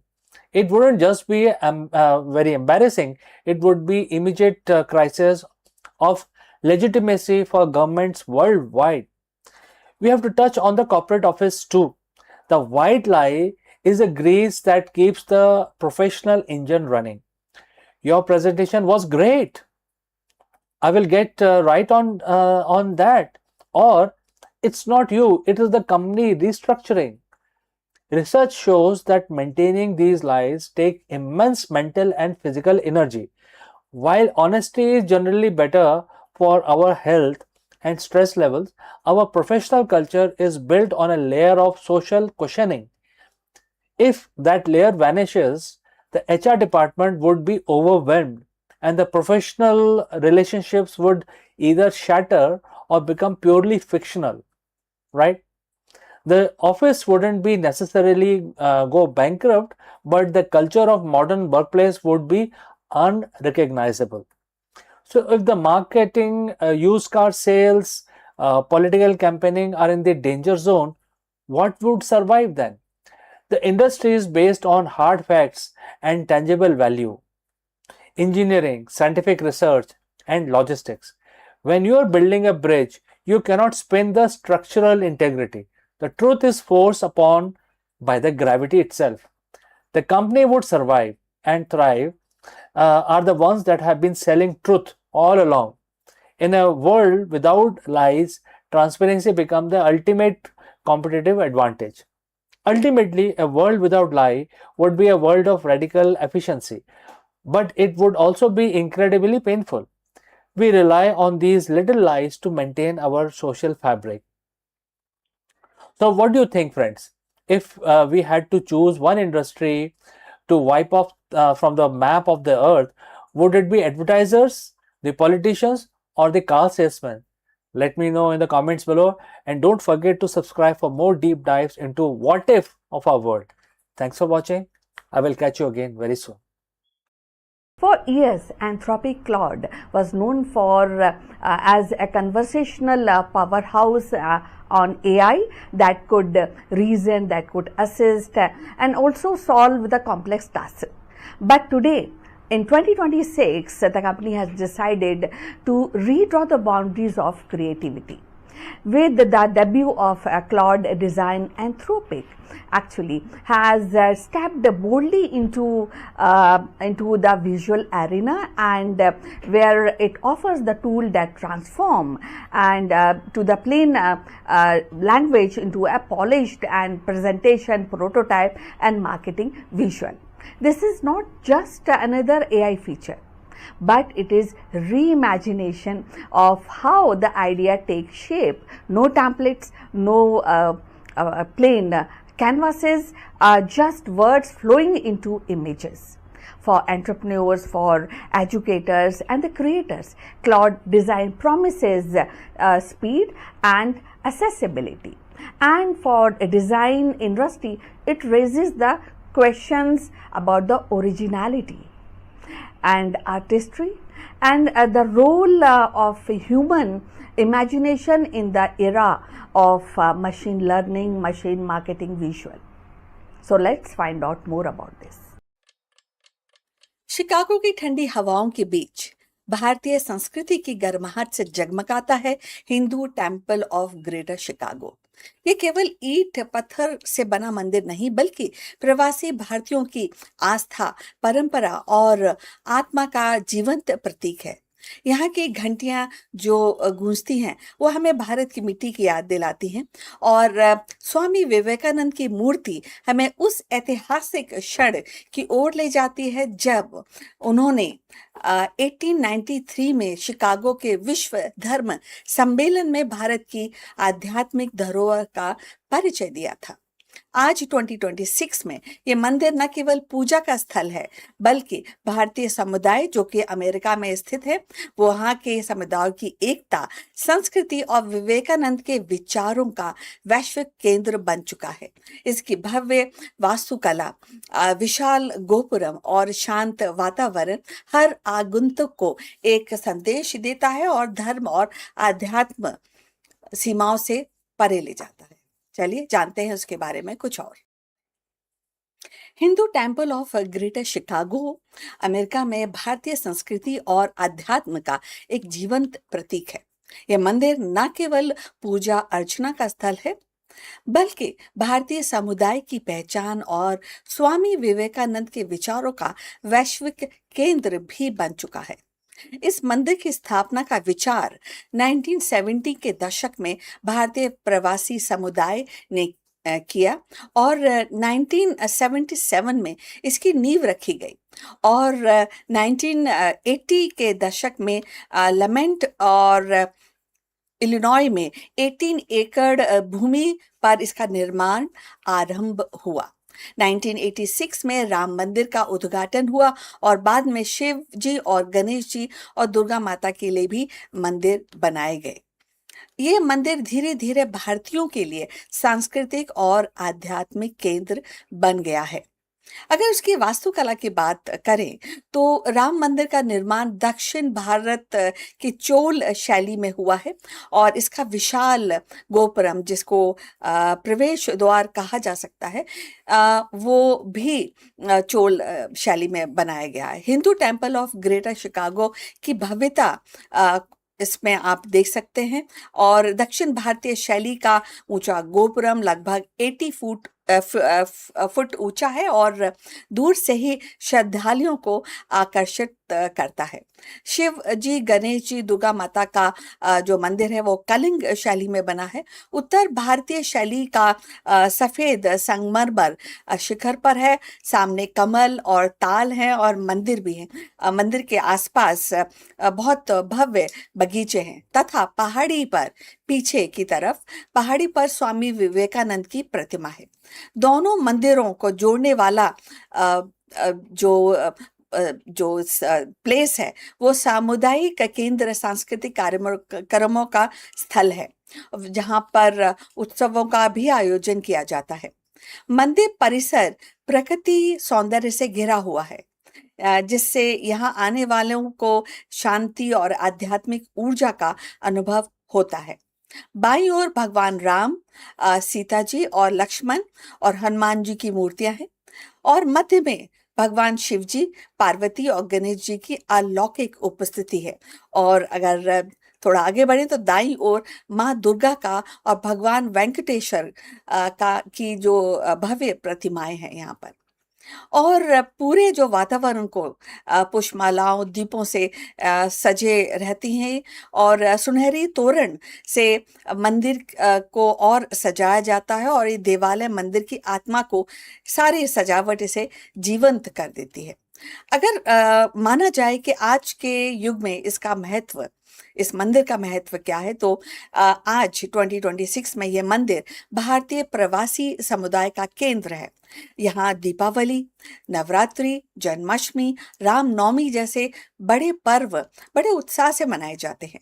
ये मंदिर नई पीढ़ी को भारतीय संस्कृति से जोड़ता है और अमेरिका में भारतीय पहचान का ये एक उदाहरण है, सशक्त भी करता है। साथ ही ये स्थान विभिन्न धर्मों और संस्कृति के बीच संवाद और समझ का भी माध्यम है। अब आगे बढ़ते हैं और बात करते हैं स्वामी विवेकानंद आध्यात्मिक केंद्र के बारे में, जो इसी प्रांगण में स्थित है। मंदिर परिसर से एक अलग स्वामी विवेकानंद का स्पिरिचुअल सेंटर है। यहाँ ध्यान, योग, आध्यात्मिक प्रवचन आयोजित होते हैं। पास ही विवेकानंद हिल पर उनकी 10 फुट ऊंची कांस्य प्रतिमा स्थापित है। ये प्रतिमा 1893 में शिकागो के वर्ल्ड पार्लियामेंट ऑफ रिलीजन में दिए गए उनके ऐतिहासिक भाषण को याद दिलाती है। यह अमेरिका में सार्वजनिक स्थल पर विवेकानंद की पहली प्रतिमा है।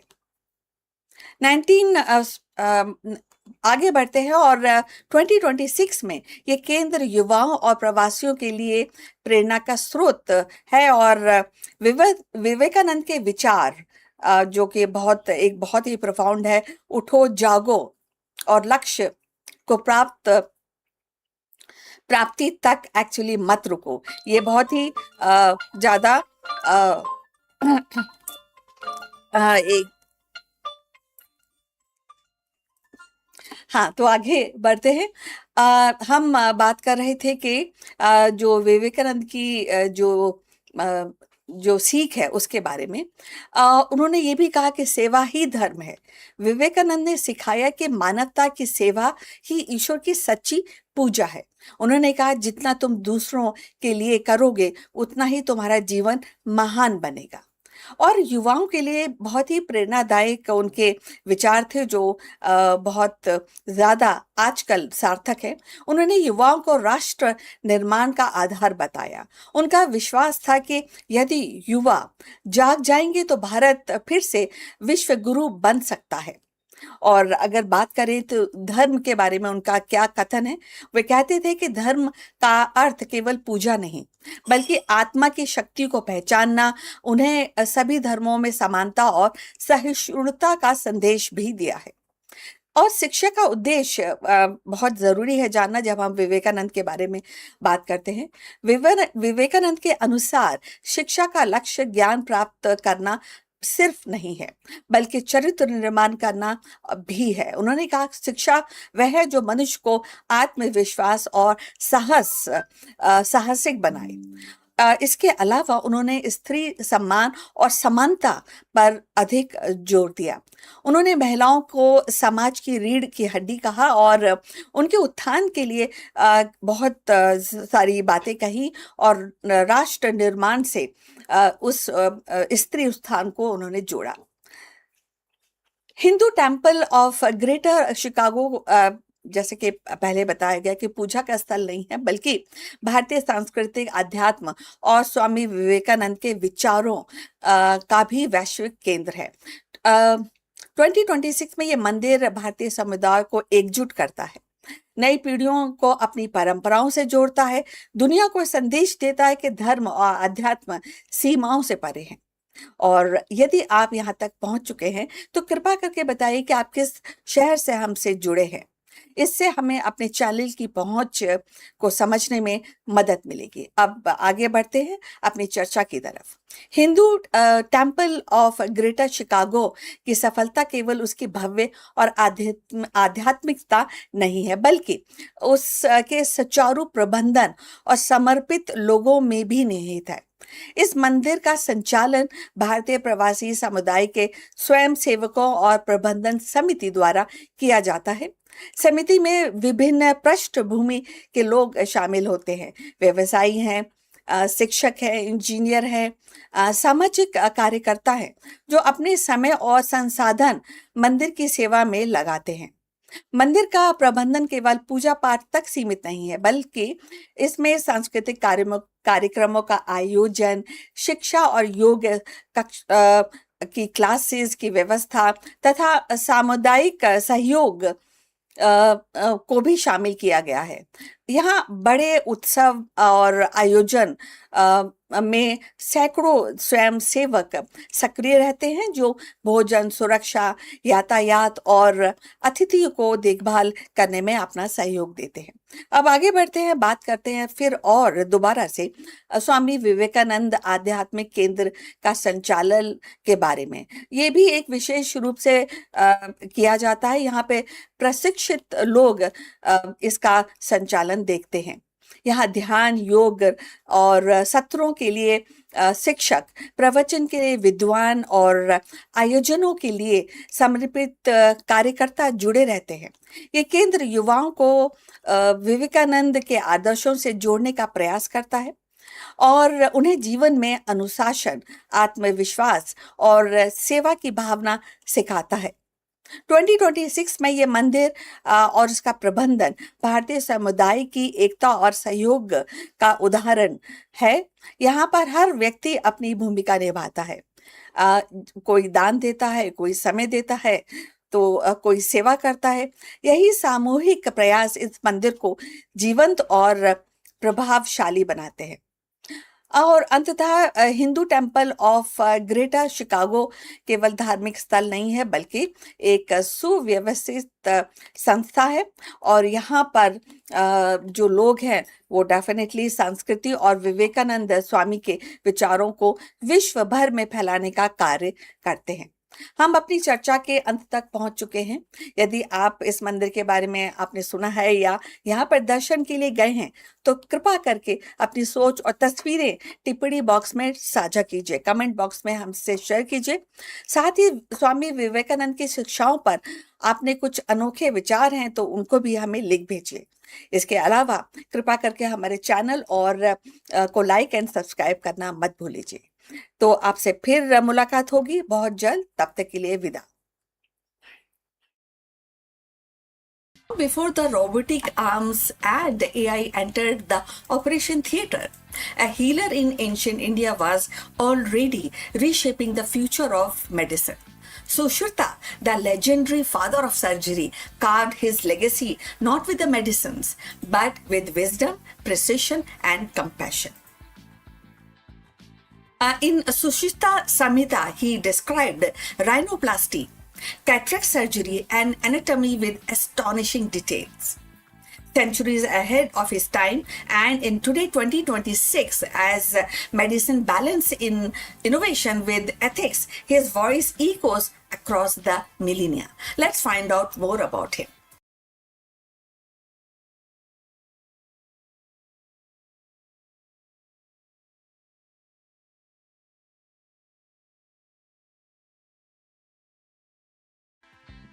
In the annals of medical history, few names shines as bright as Sushruta, the ancient Indian physician whose vision and practice earned him the title of Father of Surgery. So, living around the 6th century BCE in Kashi, the modern Varanasi, Sushruta was more than a healer. He was teacher, he was philosopher and innovator who believed medicine was a sacred duty rooted in compassion and discipline.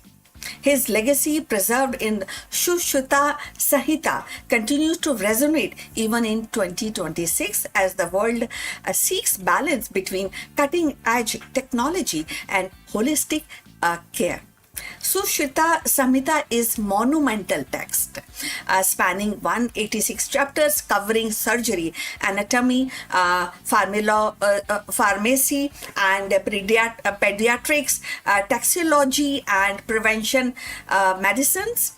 Within its page, Sushruta described surgical techniques that astonish modern readers also, like rhinoplasty using skin flaps, cataract surgeries by lens removal, and lithotomy for bladder stones and obesities, a procedure to save mothers, especially in critical conditions. He catalogs over 300 bones, 700 vessels, and a wide array of surgical instruments. So, demonstrating a mastery of anatomy that was centuries ahead of its time. His insistence on hygiene, diets, and lifestyle as pillar of health foreshadows even the modern preventive medicines. So, if you have reached this far, please inform us from which city you have tuned in and in which language you are watching this video. This will help us to determine the reach of our channel. So, going forward on this wonderful topic, Sushruta's contribution was not merely technical. He emphasized on ethics, compassion, and the morality of responsibilities of physicians. So, in an age where the artificial intelligence and robotics are entering in operating rooms, his reminder that the healing is both science and art, and that feels especially both the things combination and the field definitely you will also agree is very urgent even in 2026. Technology may enhance precision, but the human touch, empathy, respect, and ethical judgment remains irreplaceable. In 2026, Sushruta's relevance is striking. As reconstructive surgery advances, his pioneer in rhinoplasty techniques are recognized as a procedure to modern plastic surgery. As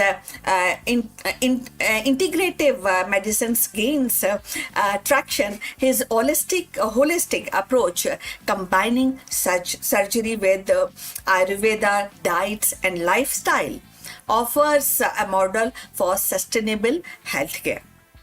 And as a global health system grapples with the pandemics, lifestyle diseases, and ethical dilemmas, his vision of medicines as moral duty provides timeless guidance. So, Sushruta's life reminds us that innovation is not only about inventions but about foresight. He anticipated the need for structured surgical training, insisting that students practice on watermelon or animal carcasses before operating on human. As a principle, echoes even today's medical simulations. He saw the physician not as a technician but as a custodian of life, entrusted with both skill and conscience. So in 2026, Sushruta's voice echoes across millennia. His cave of knowledge, like that of Bat Cave of virus ecology, teaches vigilance and balance. He reminds us that the medicine must evolve and serve the humanity, and the healing is a dialogue between tradition and innovation. His contribution is not a relic of past, but a living lesson for the future. So, definitely, and this is something, his legacy is not definitely we should read, we should appreciate, and we should also follow the footstep what he has put across for human development, human health development. So his legacy, as I said, is not definitely a relic. It's a living compass pointing us towards future where the healing is both precise and compassion. So we have come to end of this interesting topic. I will request you to like and subscribe our channel and look forward for your comments on this topic. See you in the next one. But before we end this live video, a few words about our affiliate partner. Stop settling for a good enough video. If your built-in laptop camera looks like a grainy mess, it is time for an upgrade. Want to instantly level up your video presence? I like to present the Lenovo Performance FHD webcam. This is a game changer for your desktop setup. Technically, this is packed. It has a very sensitive RGB sensor, very crisp photographs it takes. Also comes with 2 microphones on board, which helps you to record very clear voice in stereophonic format. And these microphones are very sensitive. You can actually move away from the camera up to 2 meters and these microphones will pick up your voice without any problem. This is a very strong piece. This is very sturdy. Comes with tripod ready. Comes with a very long leash, so it gives you a lot of flexibility to place the webcam wherever you want to keep in your studio. And also it has a swivel base, which is also very handy. So if you want to basically level up your game and you want to pick up this camera at a discount, please click on the link here or scan the QR code. Now let's get back to our video.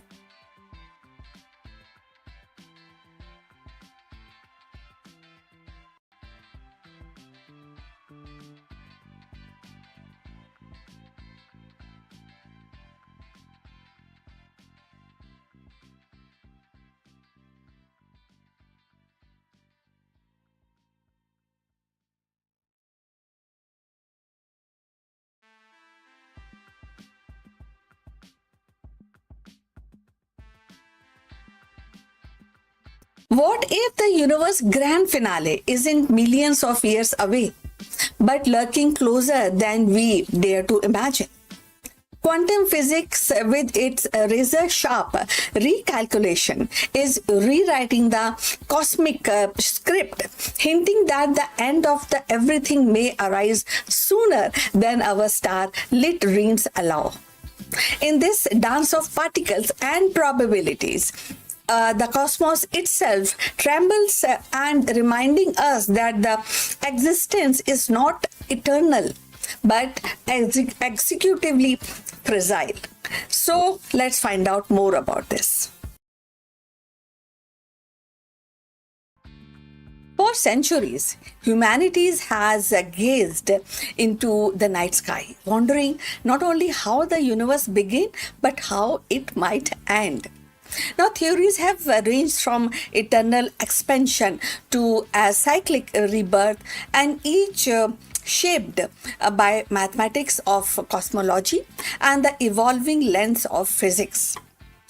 Now, recent recalculation in quantum physics have unsettled this cosmic narrative, suggesting that the universe is ultimate fate may arrive far sooner than once imagined. Now, at the heart of this revelation lies the delicate interplay between quantum mechanics and cosmology. Traditional model relied heavily on Einstein's general relativity, which described the large-scale structure of space-time time and moving forward. Yet that this theory also says that relatively alone cannot account for the strange and probability behavior of particles at the smallest scale. The quantum physics, with its uncertainty in the principle and the wave function, has begun to rewrite the script by applying this quantum correction to cosmological equation. The researchers have found that the lifeline of universal decay, and whether through heat, death, vacuum collapse, or a big rip, may be dramatically shortened. Now, if you have reached this far, please inform us from which city you have tuned in and which language you are watching this video. This will help us to determine our reach of the channel. So, moving forward. So, one recalculation actually focus on quantum vacuum, the seeing energy field that underpin the reality. While once thought to be stable, new models suggest that it may harbor the instabilities that could trigger a catastrophic phase transition. Now imagine space-time itself suddenly reconfiguring like ice melting into the water, but on the cosmic scale, such an event would actually ripple outward and at the speed of light, rewriting the law of physics and its spread. The unsettling implication is that the universe apparent calm may mask a tricking quantum clock. So another line of inquiry actually examined dark energy, the mysterious force driving cosmic expansion. Quantum actually refinement is actually its behavioral hint, and that definitely gives few clues of expansion may accelerate to the destructive extremes. So galaxies, stars, planets, even the atom could eventually be torn apart in a big rip. What was once projected trillions of years into future now appears closer, and perhaps within a fraction of that time scale. So the recalculation do not pinpoint on an exact date, but they shift the horizon from comfortably abstract to hauntingly convincible. So for humanities, these findings are both humbling and inspiring. On one hand, they remind us that our fragility, suspended into universe and whose rules are still being deciphered, On the other hand, they underscore the power of science to illuminate mysteries and once thought unknowable. Now, when we talk about quantum physics with its paradox and probabilities, it is not merely a tool for particle accelerator. It is a key to understand the existence itself. So, philosophically, the shortened timeline actually forces us to confront the questions of this meaning.